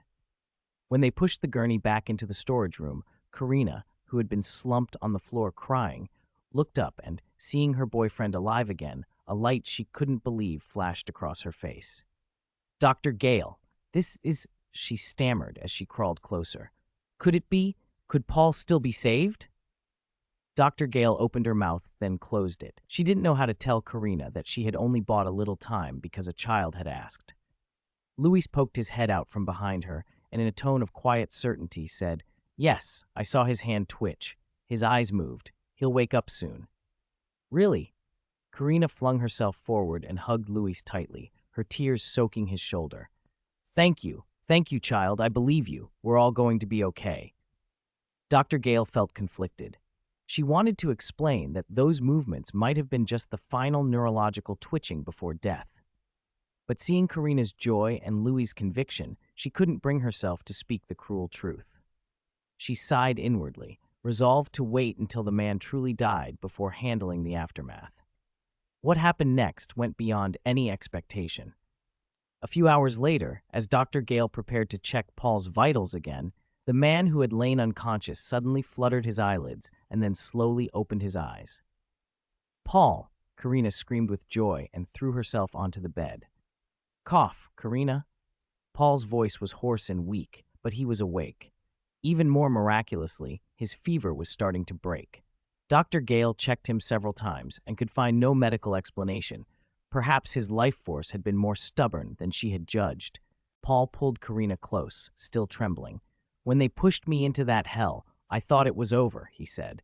"But I heard that child's voice. He said I could still be saved. That voice kept me going." He turned his eyes to Louis with gratitude. "Thank you, child. If it weren't for you, I would have been torn apart by those monsters." Dr. Gale approached them, knelt down and hugged Louis with surprising warmth. "I don't know how you knew, but you were right," she said, her voice quivering with wonder and relief. Then she looked down at the couple. "I'm so sorry. My judgment was wrong. I almost did something irreversible." She lowered her head. "I was prepared. If Paul died and Karina couldn't accept it, I had a syringe ready. If Karina had chosen euthanasia in despair, that would have been a tragedy." "Euthanasia?" Paul cried, shocked. He began to protest, but when he looked at Dr. Gale's exhausted, resolute face and remembered she had saved them both, he swallowed his words. Karina, holding the doctor's hand, nodded with understanding. "I can see why," she said softly. "I've already lost too many family members. If Paul had been gone and I was the only one left, I might have made that choice." Thankfully, that did not happen. Paul needed rest, but he and Karina decided to stay at the hospital for the time being. Louis's intervention earned him the trust and goodwill of those present. He asked Dr. Gale for a relatively safe, comfortable ward as his temporary quarters, intending to stay. On one hand, he could learn first aid from an experienced doctor, a valuable skill in the apocalypse. On the other, he could continue practicing the spell he hadn't yet mastered, Episky. After settling into Harrison Memorial Hospital, Louis finally fell into a period of relatively stable study and routine. During the day, he shadowed Dr. Gale. Helping her care for the injured, he learned first aid and basic medical practice, debridement, bandaging, suturing, and the uses and dosages of common medications. In the apocalypse, these skills mattered far more than something like history of magic, so he studied obsessively. Dr. Gale taught without holding back, and because Louis was technically an adult who'd already been to university, his progress was rapid, far quicker than his peers. That said, his progress with 24 lagged behind. Dr. Gale took one look and sighed, calling him a medical prodigy hampered by the apocalypse, which embarrassed him more than a little. Unexpectedly, learning anatomy helped his 24 practice. When he attempted the Episky spell, having a clear mental map of the body let him guide his 24 more precisely. He still hadn't managed to cast it successfully, but he felt close, stuck on one key point that was maddeningly elusive. He never neglected his old standby, the levitation charm. After relentless practice, he could now cast it non-verbally. It consumed more energy than speaking the incantation, but being able to drop one word at a critical moment could mean an extra chance at survival. Transfiguration, however, showed almost no progress. He could only manage to change a steel bar into a steel needle, and it would revert after a short time. In his own estimation, he was probably around a half-step Neville, nowhere near Professor McGonagall's effortless table-to-pig level, and far from animagus mastery. Still, given his age and circumstances, being self-taught this far was an achievement. Louis resolved to cut himself some slack. In his spare time, he talked with Paul and Karina, the couple who'd survived the earlier ordeal. Once Paul's wounds healed, his boastful, talkative side came out in full force, but his combat skill was undeniable. His strength, agility, and use of the environment were leagues above ordinary people. Louis realized this was a rare learning opportunity and nagged Paul until he agreed to teach him self-defense. Paul taught him how to generate power efficiently, how to strike vulnerable parts of a human body, basic dagger parries, and some elementary firearm handling. Karina, who'd been a fairly well-known outdoor streamer before the collapse, taught practical wilderness skills, simple water purification, identifying edible plants and fungi, and using plants to make insect repellent or rudimentary wound salves. For Louis, those lessons opened a new world. His 24 textbook had a whole section on potions, but without cauldrons or mandrakes, he hadn't been able to practice. Still, he began thinking about finding mundane substitutes with similar properties.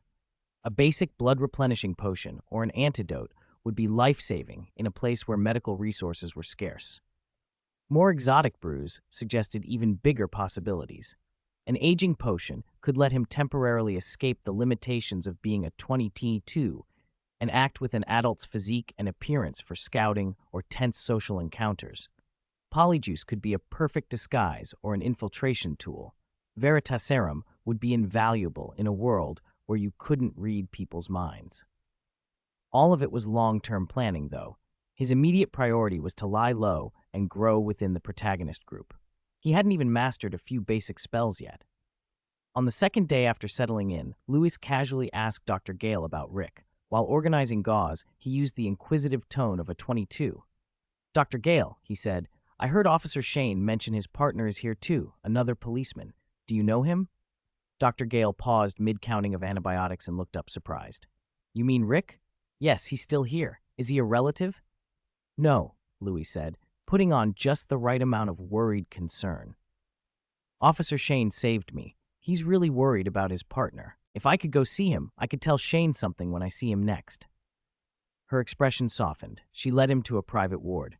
The room was very quiet, except for the steady beeps of machines. A man with a resolute face and curly brown hair lay on the bed, tubes attached, deep in a coma. Rick Grimes. "His condition is stable," Dr. Gale said. "I can keep his vital signs up, but whether or when he'll wake, no one can say."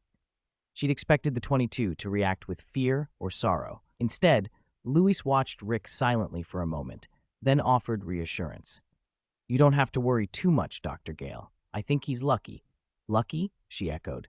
Louis nodded, his blue eyes steady. Even though he missed the chance to reunite with his family when he was shot, that also kept him from being out in the worst of the chaos and bloodshed. He's still alive, and he's strong. I think he'll hold on until he wakes. Her hope, faint but present, brightened a little. Maybe this boy's odd judgments did bring luck after all. Peaceful days are always short. A few weeks later, Paul had fully healed and, with Karina, prepared to leave the hospital to look for other survivor camps.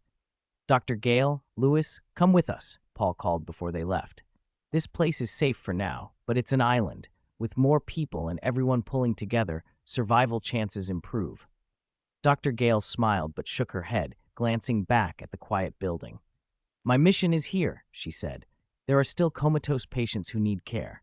I want to be a final option for anyone who has nowhere else. Louis declined as well. Thanks, Uncle Paul, but I have to stay and look after my uncle's friend, he said, nodding toward Rick's ward. Maybe when he wakes, we'll come find you. They understood and accepted the choice with regret. All right, then take care, Paul said. You too, Karina added. After hugs and a reluctant farewell, they drove away in a gas-filled off-roader. Louis stood on the hospital steps, waving until their vehicle disappeared around a distant bend.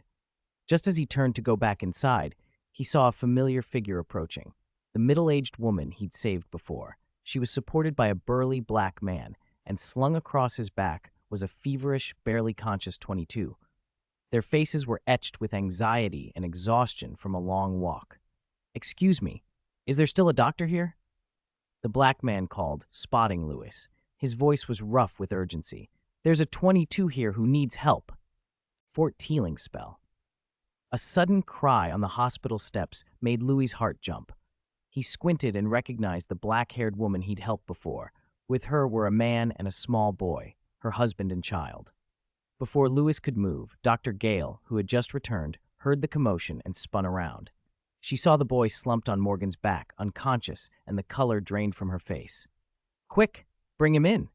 Under her direction, Morgan rushed into a makeshift ward carrying his son, Dwayne, on his back, Jenny close behind. Dr. Gale immediately examined the boy.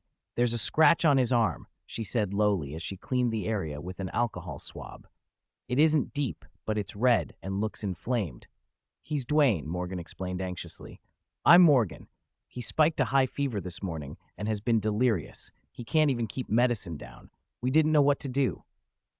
It looks like the fever and inflammation are from a wound infection, Dr. Gale said, brow furrowing. It's serious, but not hopeless. I'll give him an antibiotic injection and start an IV.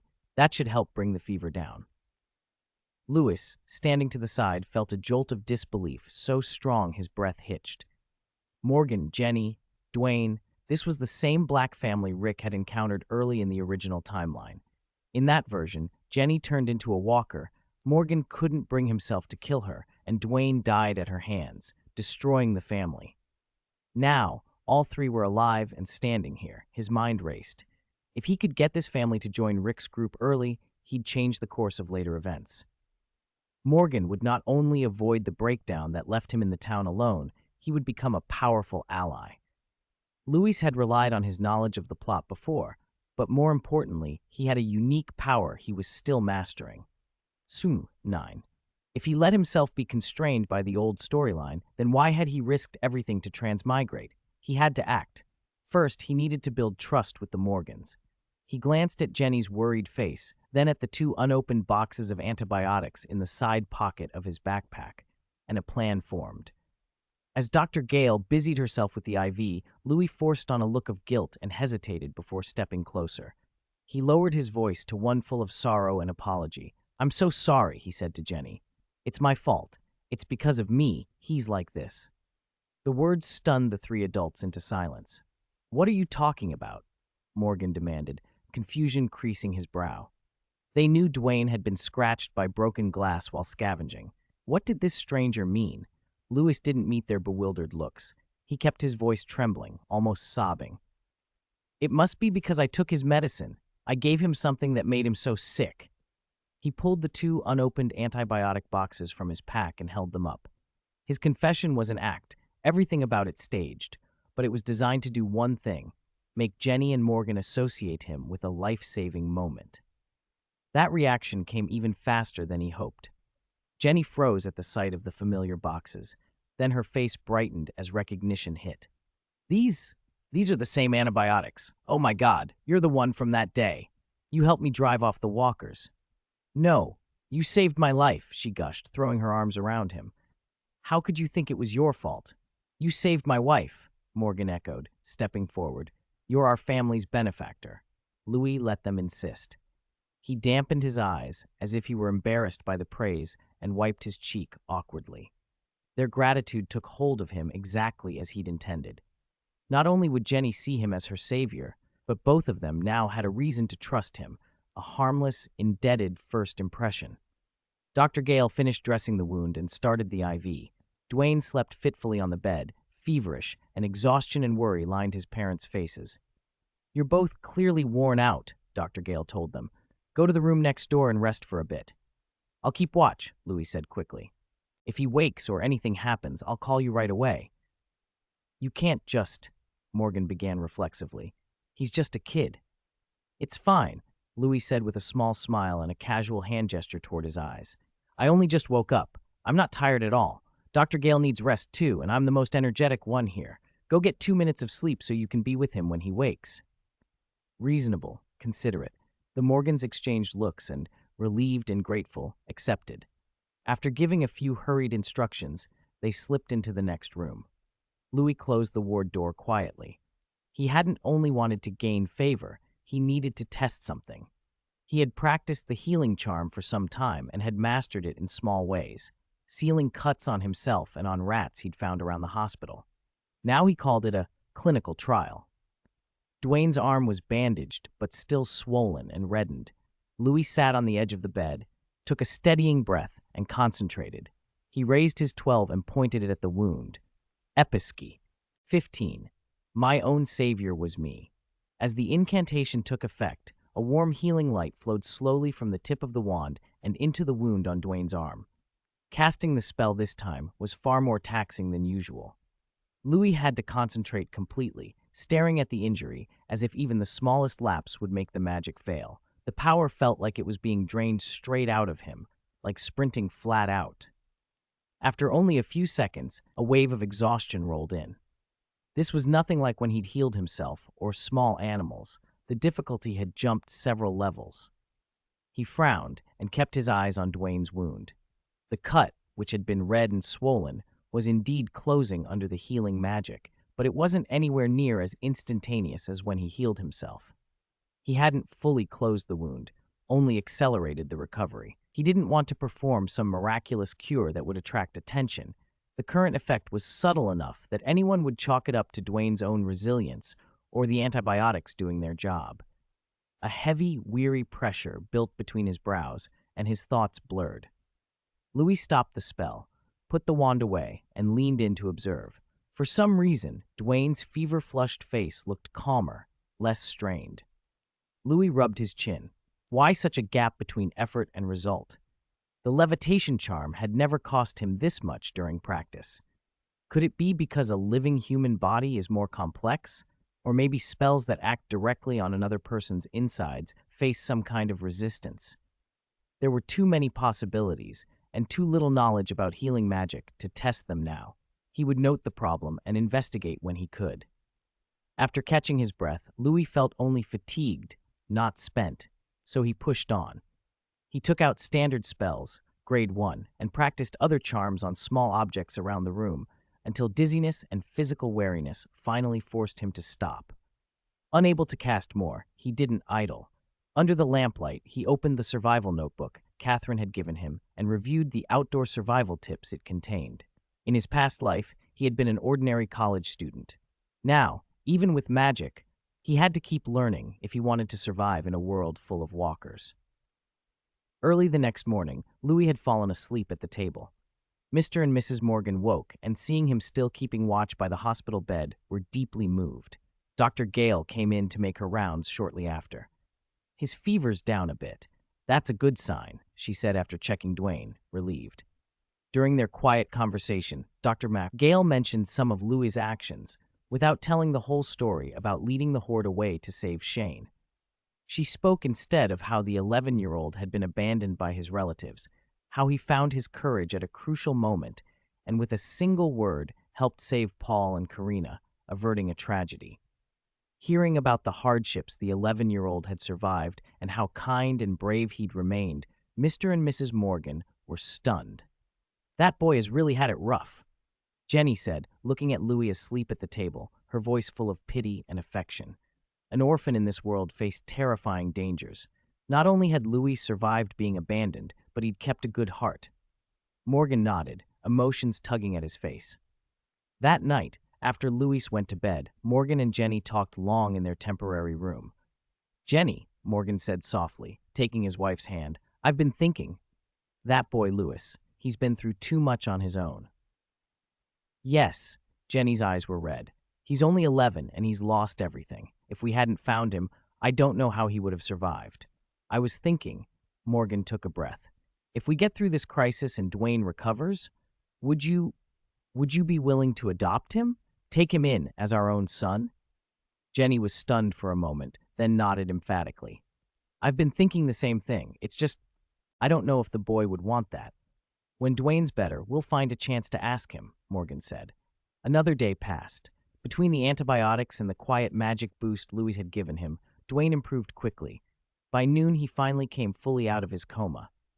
"Cough, cough, Mom?" Dwayne's eyelids fluttered, and he opened his eyes. "Dwayne, you're awake," his parents cried. "My son!" Mr. and Mrs. Morgan crowded around the bed, and Dr. Gale rushed forward to examine him. "Excellent, the fever's broken," she said with a relieved smile. "As long as the wound doesn't get infected again, he'll be fine." "Dad? Mom?" Dwayne looked dazed as he took in the faces around him. "I was dreaming." "What did you dream about?" Jenny asked, stroking his hair. I saw God." "What nonsense," Morgan laughed through tears. "You're not seeing God, you're fine now." "No, Dad, let me finish." Dwayne sat up with stubborn excitement. He said I was the chosen one. He's going to send a hero from the mortal world to save this world with me." His parents chuckled at his solemn expression. "Silly boy, it was Dr. Gale and your big brother Louis who saved you, not some god," Jenny said gently. "No, it's true," Dwayne insisted, eyes sweeping the room until they landed on the doorway. Louis, who had come in after hearing the commotion, was leaning against the frame with a small, uncertain smile. Dwayne's face lit up. He pointed straight at Louis and shouted with the reverence of a believer on a pilgrimage, every word trembling with excitement. "That's him. He's the savior God spoke of." The noisy hospital room fell completely silent. Morgan, Jenny, and Dr. Gale all turned to look at Louis. The smile on his face froze. For a moment, he felt like 3 massive question marks were floating over his head. "Huh? The savior? Me?" Dwayne's passionate shout twisted the mood in the hospital ward into something odd and fragile. Mr. and Mrs. Morgan and Dr. Gale exchanged looks that balanced on the edge between laughter and tears. Louis, who had just been publicly anointed as the chosen one, recovered from his momentary bewilderment with alarming speed.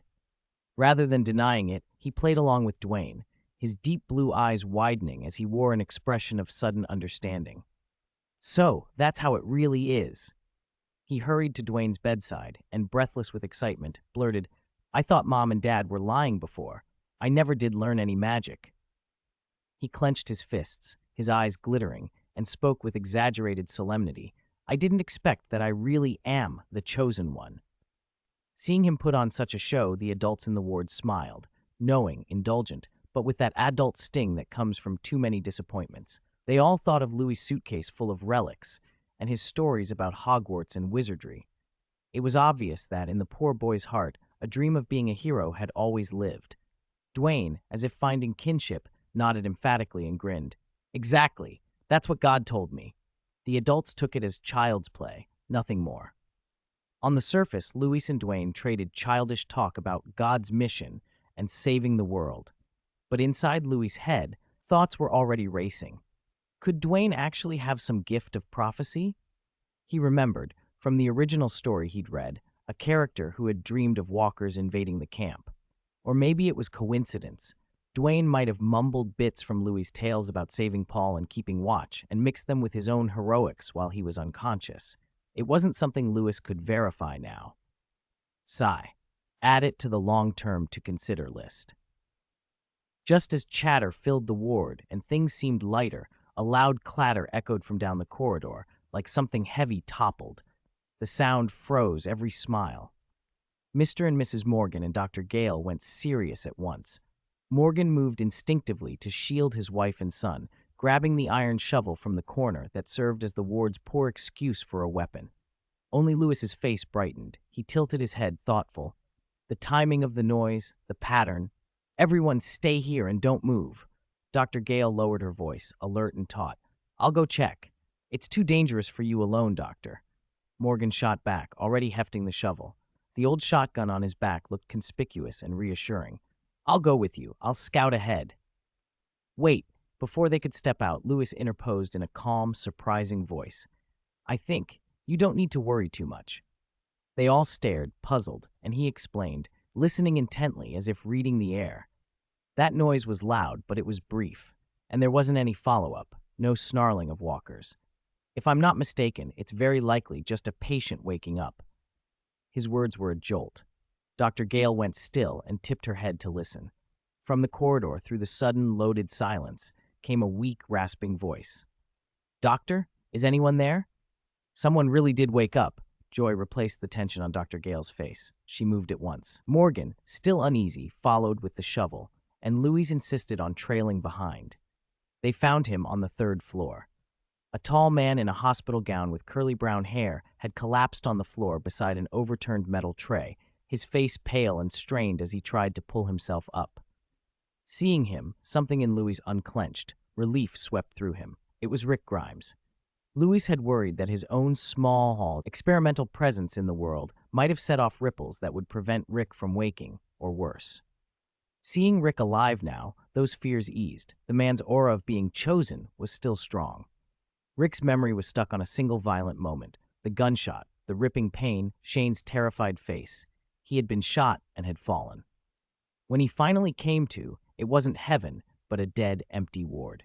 The room had been tidy, flowers in a vase, an orderly bed, so someone had cared for him at first, maybe a doctor and a nurse. Rick didn't think too much about that. He looked down. His wound had healed, but his body was stiff and weak from lying immobile too long. What had happened outside? He struggled to pull the tubes from his arms and staggered into the corridor. The whole hospital was deserted. The halls were torn and chaotic, the walls pocked with bullet holes and smeared with dried blood. A cold, rising panic seized him. Lori, Carl, where were they? He staggered on, throat dry, every step a fight.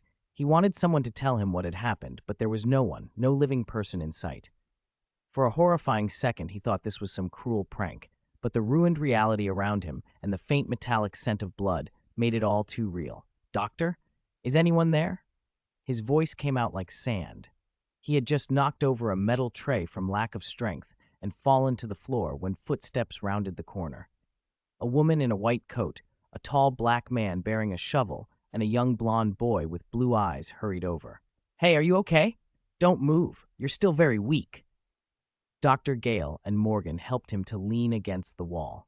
After a few quick questions, Dr. Gale told him something that landed like lightning. He had been unconscious for weeks. In those weeks, the world had changed. A terrible flu had spread. The dead were walking. The living were being eaten. Armies had collapsed. Cities had fallen. It sounded like a nightmare, and Rick's first thought was that he hadn't really woken up, that these people were tricking him. Dr. Gale saw the disbelief in his face and didn't try to ram the truth down his throat. She knew shock needed room to settle.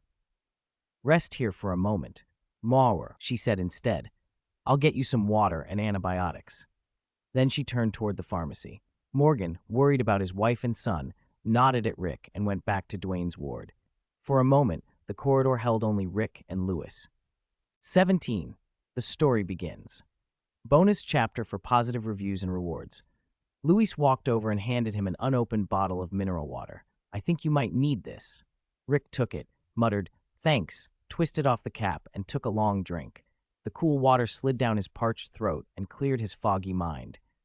They're telling the truth, he said. Once Rick had steadied, Louis pointed toward the window. If you don't believe me, you can go look, but don't get too close. Rick set the bottle down, leant against the wall, and walked warily to the window. Through two narrow panes of glass, he saw a sight he'd never forget.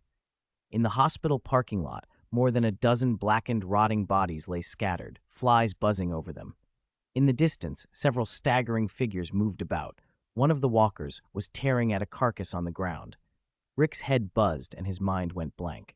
As a cop, he'd seen dead bodies before, but whatever was outside couldn't be faked with current technology. Reluctantly, seeing it with his own eyes made the absurd reality real. Lewis came closer. While you were out, the military cleared this place. Most people have evacuated the city. Dr. Gale was very kind. She stayed behind to take care of patients like you who couldn't leave. Rick drew a deep breath and forced himself to calm down, taking his eyes off the hellish scene to look at the boy in front of him. The boy's gaze was steady and his manner unnaturally composed for someone around 11. Thanks for the water, kid. Rick's voice was still rough but softer. What's your name? My name is Louis Green. You can call me Louis, sir. Louis? Rick nodded. He remembered the nurse saying something about, your uncle's friend has woken up, which must have meant him and someone the boy knew. You know me? He asked. No, I don't know you, Louis said, shaking his head with a small smile, but I know your friend. My friend? Rick was stunned. Then the name hit him. Shane? At the sound of that name, a light instantly sparked in Rick's drained eyes. He stepped forward and grabbed Louis by the shoulders, his voice trembling with urgency before he realized himself and loosened his grip. How is he? Is he okay? Louis looked at him like someone reciting a practiced story. I'm not sure right now. He shook his head. Fear and disappointment flickered across his face. Officer Shane saved me once. We stayed together a few days, but later we got separated. He watched Rick closely before continuing, slowly and clearly. He talked about you a lot while we were together. He said his best brother was still lying in this hospital. He felt terrible because things were so chaotic he couldn't take you with him. He thought he had left you to die. Rick sighed. He knew Shane well enough to picture the chaos that must have forced that choice. It wasn't Shane's fault. Louis went on. After we were separated, I didn't know where to go, so I remembered what Shane said and came back to the hospital to try my luck. In case you were still alive, I could tell you. If I see Officer Shane again, I can tell him you're okay. The logic snapped into place in Rick's mind. The boy had been saved by Shane, and, out of gratitude, risked returning alone to a dangerous place just to see if his benefactor's friend was alive. Emotion surged through Rick. He looked at the young boy with gratitude. Louis paused to let him take it in, then dropped the most important piece of news. Also, officer, you don't have to worry too much about your family. Before we were separated, Shane said he'd find your wife and son as soon as possible, protect them, and get them to the safe zone in Atlanta. Atlanta. Rick breathed the name, and the heaviest stone in his chest finally eased. Shane was alive and had gone to find Lori and Carl. The news washed away much of the panic Rick had felt on waking. He understood Shane's decision to leave then. He felt no resentment, only gratitude that Shane had kept his family in mind. Thank you, kid. He calmed himself, let go, and thanked Louis again. He was about to say more when Dr. Gale re-entered with more water and some medicine. All right, Officer Rick, she said, no argument in her tone. You just woke up. You're still very weak. Go back to your ward and lie down. You need rest. Under the doctor's insistence, Rick had no choice but to return to the bed, but he wasn't satisfied. Doctor, I want to be discharged for a while, he protested, forcing himself to sit up. I need to go home and see if my family and friends really left safely. No, Dr. Gale said, holding him down. You can barely stand. Going out is suicide. But no more buts, officer. As Rick opened his mouth to argue, Louis, who had been standing quietly, spoke up. I think you should calm down. The boy's voice was steady and persuasive. If your family really did get out like Shane said, rushing home in a panic will only get you to an empty house. Ismail, you won't find them there. He paused, then added, and if something bad happened and they're in danger, you going back in your current state won't save anyone. It will only get you killed for nothing. So no matter what, the right thing now is to listen to Dr. Gale and recover first. Only by staying alive and getting strong can you do what you want to do. The logic, coming from a boy about the same age as his son, made Rick smile wryly despite the oddness of it. Still, it made sense. He felt weak and muddled enough that a child could reason more clearly than he could in that moment. "You're right." He forced a bitter smile and lay back down. Lewis nodded, stopped pressing, and turned toward the door. "I'll head out now. Get some good rest." He closed the door behind him, leaving Rick and Dr. Gale alone. Watching the boys retreating back, Rick's curiosity flared. "Dr. Gale," he asked, "that boy, Lewis, what's his story? He seems very capable and more mature than most children. I'm about to start my performance." Hearing that, the serious expression on Gale's face softened. She sighed. "That boy's parents died when he was very young. He's been living with an uncle who didn't want him. I think growing up in that environment made him sharper and more observant than most kids. That's why he seemed different from other children since the apocalypse started. This damned apocalypse keeps forcing kids to bear burdens they shouldn't have to." She went on to tell Rick once more the string of tragic events that had shaped Louis's life. Rick listened, stunned. He hadn't expected this calm, mature-looking child to carry such heavy baggage. Maybe because he had a child of his own, he was naturally protective of kids. Lewis's story touched him. Once his body recovered, he vowed he would go to Atlanta to find his wife and son. There was a military-established safe zone there. Maybe he could take this boy with him and protect him. Letting a kid Louis's age try to survive alone in this world was unthinkable. The same went for Gale, if she wanted to come. "I wonder if Carl and the others are all right. I hope everything's okay." Worry gnawed at him, and Rick drifted into an uneasy sleep. Back in his room, Lewis was making final preparations for the journey. Rick was awake now, and according to the original plan, they would probably leave for Atlanta in a few days.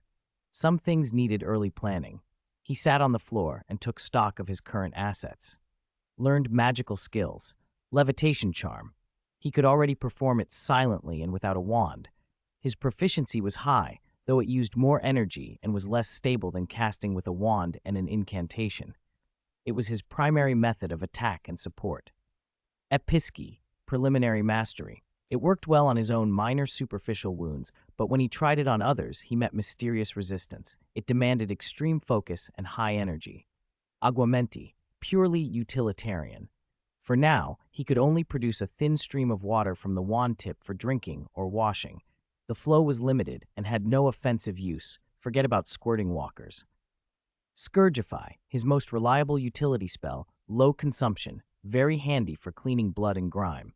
Transfiguration, barely able to alter the shape of objects to some extent, he couldn't fully transform materials, mostly useful for creating temporary weapons. Supplies and gear, his wand and his other magical items were intact and functioning. Food reserves were adequate. Water wasn't a major problem thanks to his aguamenti. He had some medicine, but he lacked weapons. That crowbar was still too tiring to use. I must get a gun, or at least a useful dagger, he thought. He also began to plan his role in the group he was about to join. He'd already let the Morgans know, either intentionally or not, about his plan to go to Atlanta, which had piqued their interest. Now that Rick was awake, Atlanta was their shared goal. There was a high chance the two groups would travel together. Lewis had two plans. In the best case, Rick or Morgan, grateful for his help, would invite him to join them. If not, he could claim he was worried about his uncle and wanted to try to find him in Atlanta, an excuse to hitch a ride in Rick's car. Either way, he had to join the main group. 2 days later, Rick, mostly recovered, returned to his home alone. The house was empty. Photos and albums of his wife and son were gone. That suggested Lori had left voluntarily and hadn't met immediate danger, which gave him a fragile relief. Back at the hospital, he ran into Morgan, who was preparing to leave with his wife and son. "Officer Rick," Morgan greeted him. After 2 days of talking, they'd learned each other's identities and plans. "You're leaving too?" Rick asked. "Yes," Morgan said, glancing at his wife and child. "We decided to head to Atlanta. We heard there's a military safe zone there." That matched Rick's thoughts perfectly. "Great," Rick said. "Let's go together. We can watch each other's backs on the road." "That would be great." They found Gale, who was changing medicine for patients, and Lewis, who was helping nearby. "Gale, Lewis," Rick said, sincere. We're planning to go to Atlanta. Would you like to come with us? The Morgan stood nearby, hopeful. Jenny moved quickly to Louis's side and urged softly, "Yes, Louis, come with us. We'll take care of you on the road." Gail smiled and shook her head. "Thank you, but I must stay." Her reason was straightforward. There are still comatose patients here who need care. There may be survivors in this city who are as lost as you were. Staying, I can at least offer them one final sanctuary. There was another reason she didn't say while Louis was there. She could offer a dignified, painless end to those utterly broken by the apocalypse and desperate to die, but unable to take their own lives. The others regretted it, but understood and respected her choice. All eyes turned to Louis. Dwayne, now recovered, clung close to his parents and poked his head out. "Louis, come with us," he whispered urgently. In just a few days, this kind, smart boy had become Dwayne's closest friend in the apocalypse. Louis had intended to go with them. This was part of his plan, but for now, he needed to keep up appearances. At first, he looked interested, then, glancing at Gail, his expression turned hesitant. "I think I'll stay," he said softly, head bowed. "Gail will need my help."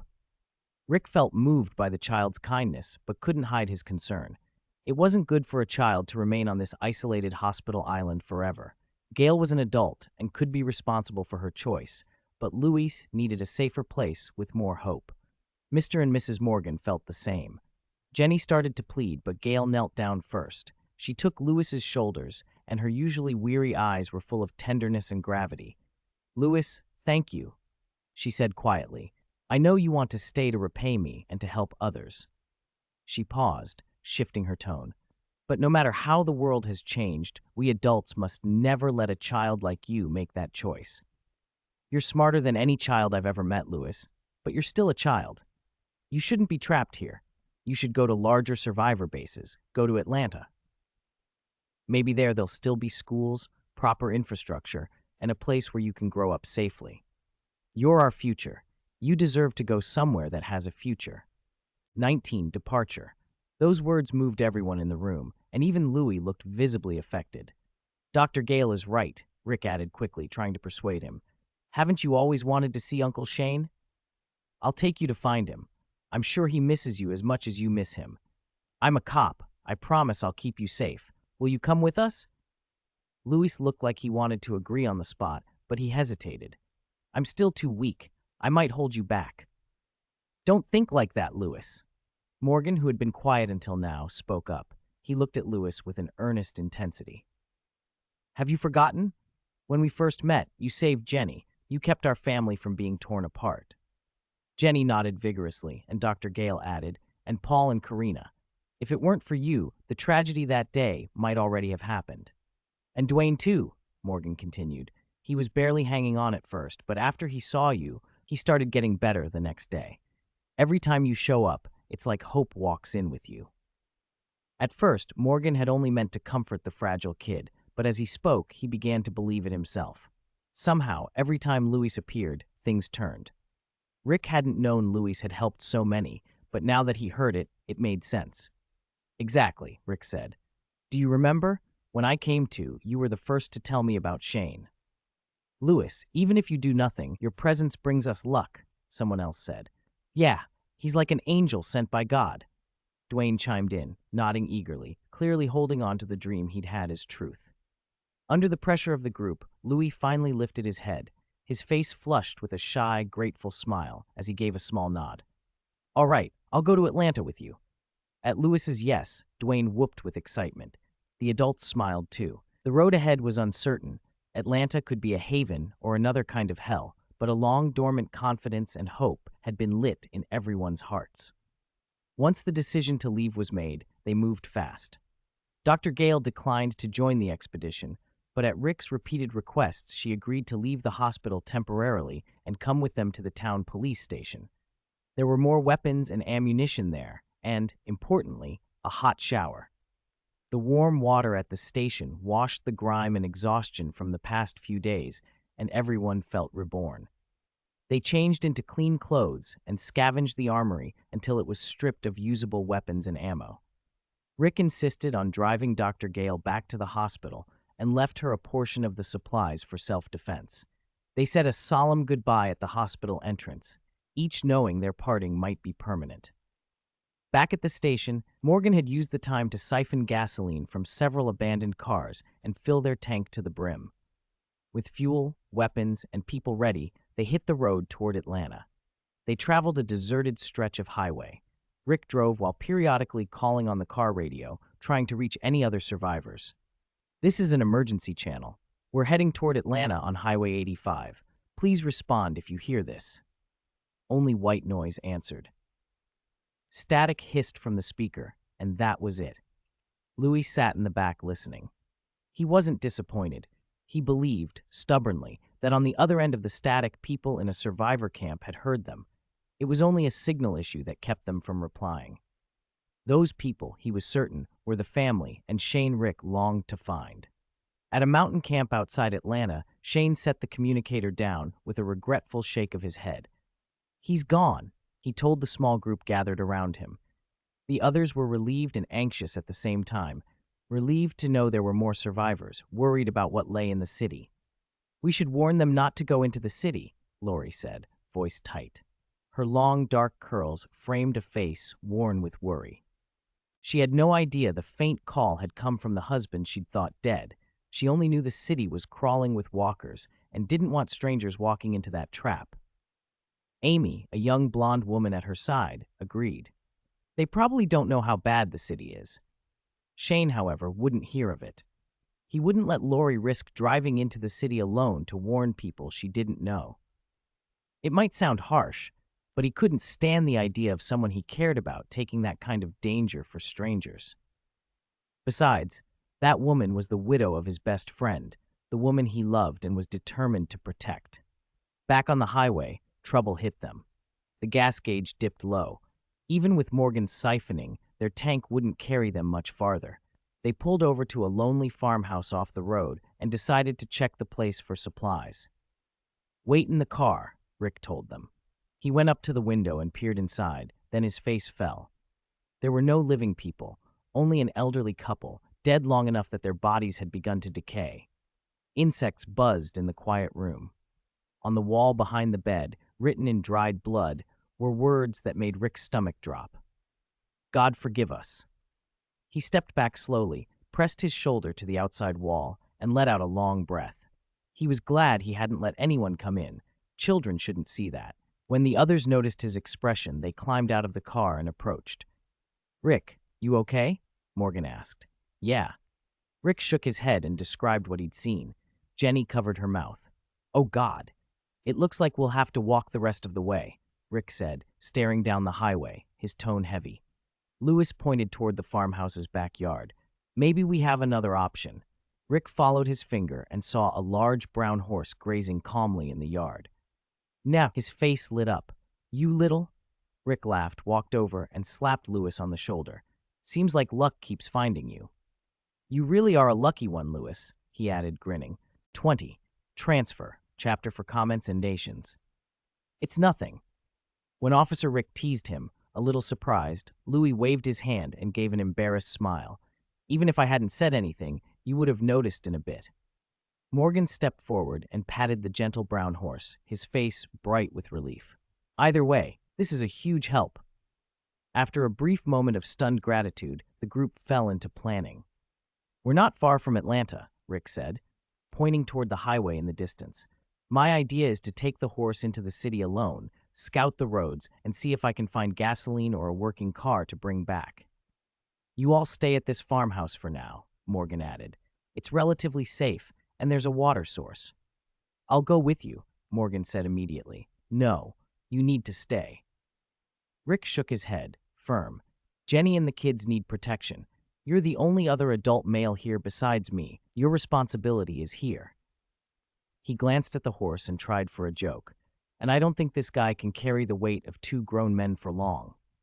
Morgan thought about it and realized Rick had a point, so he stopped arguing. Just as Rick was about to mount, Louis stepped forward from nowhere and blurted, "I'll go with you, Officer Rick." Rick frowned at once. "No, Louis, absolutely not. You must stay here." "Why?" Louis asked. Rick crouched to get level with him and explained patiently. "Because it's dangerous out there, kid. There are walkers everywhere now. I can't even guarantee my own safety, let alone yours. But you said I wasn't a burden, Luis countered, meeting Rick's eyes. He spoke calmly and methodically. I won't get in your way. I'm familiar with Atlanta. Before the disaster, he'd come to the city on a school summer trip. He knew several back roads that could bypass the downtown highways. He even pulled a folded map of downtown Atlanta from his backpack, one he'd found earlier, and spread it out. I can be your guide and save a lot of time. Rick couldn't immediately argue with that. He wasn't very familiar with the city's layout, but that still wasn't enough to convince him to risk Louis. Listen to me, kid. I get it, but there are a lot of walkers in there. I know. Louis cut in. I can take care of myself. Have you forgotten? When I was with Officer Shane, we handled several walkers together. He tapped the weapon at his waist. Besides, I'm small and quiet. I can be your eyes and ears, watch ahead, spot danger. The two of us will be safer than you alone. The logic was sound. Rick hesitated. I won't deny you make sense, he said slowly, struggling. But it's still dangerous for you. In this world now, Louis interrupted, where is absolutely safe? Rick had no answer. In a world where the dead walked, danger could be anywhere. An isolated farmhouse could be overrun in an instant, or living people could be worse than walkers. Louis stepped closer, his voice softening, eyes full of trust. Take me with you, officer. You need my help. And if we run into trouble, you'll protect me, right? Rick stared at him for a long moment, then sighed and sat up, a weary smile softening his face. All right. He ruffled Louis's blonde hair. You win. At least the horse won't have to worry about carrying two of us. Louis lit up into a bright smile. When Rick announced the decision to the Morgans, objection came immediately. What? No, this is crazy. Jenny rushed over, panic written all over her face. Louis is still 11. How can you take him into something so dangerous? I'm the one who wants to go with Officer Rick, Aunt Jenny. Louis looked up at her, steady, and Officer Rick already agreed. Morgan's face darkened as he looked at Rick. You know how irresponsible this is. I'm sorry, Morgan. Rick remained calm, but I promise I will do everything I can to protect him. Like he said, there is no absolutely safe place anymore. With him there, we might even get back sooner. There was another reason Rick didn't say aloud. If he refused to take Louis, the clever kid might try to follow by himself, which would be much worse. Better to keep him close where he could watch him. Seeing Rick and Louis so determined, the Morgans realized the decision was made. Morgan stepped up and said, word for word, Rick, you must protect him. Bring him back safely. I promise, Rick nodded heavily. Jenny crouched and straightened Louis's collar one last time, her eyes a little red. You must be careful. Don't try to be a hero. Don't worry, Aunt Jenny, Louis said with a smile. Nothing will happen. I'm always lucky. Louis, I'll be waiting for you to come back. Dwayne waved from the side like he was sending off a hero heading to war. After a quick, tense farewell, Rick handed Morgan a walkie-talkie. I'll contact you if anything happens, he said, and then led Louis to the backyard. The brown horse snorted and backed up when Rick approached, wary and hesitant. Hey, big guy, don't be nervous, Rick said, holding his hands out to soothe it. But when Louis stepped forward, something unexpected happened.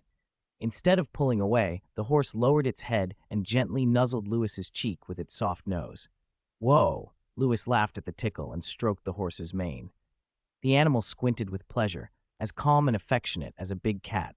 Rick watched, eyes wide. Looks like it really likes you, he said, surprised. Louis only smiled and didn't try to explain. He tugged lightly on the reins and whispered, Follow me.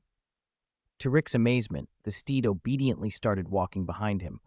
Rick assumed the boy just had a natural way with animals. But inside Louis, another feeling stirred. He remembered the rat in the hospital whose wound he'd healed with a pisky. The next day, it had brought him a dead bug as a reward. Now this horse had taken to him so readily. A bold thought formed in his mind. Could it be? I have some kind of affinity for magical creatures?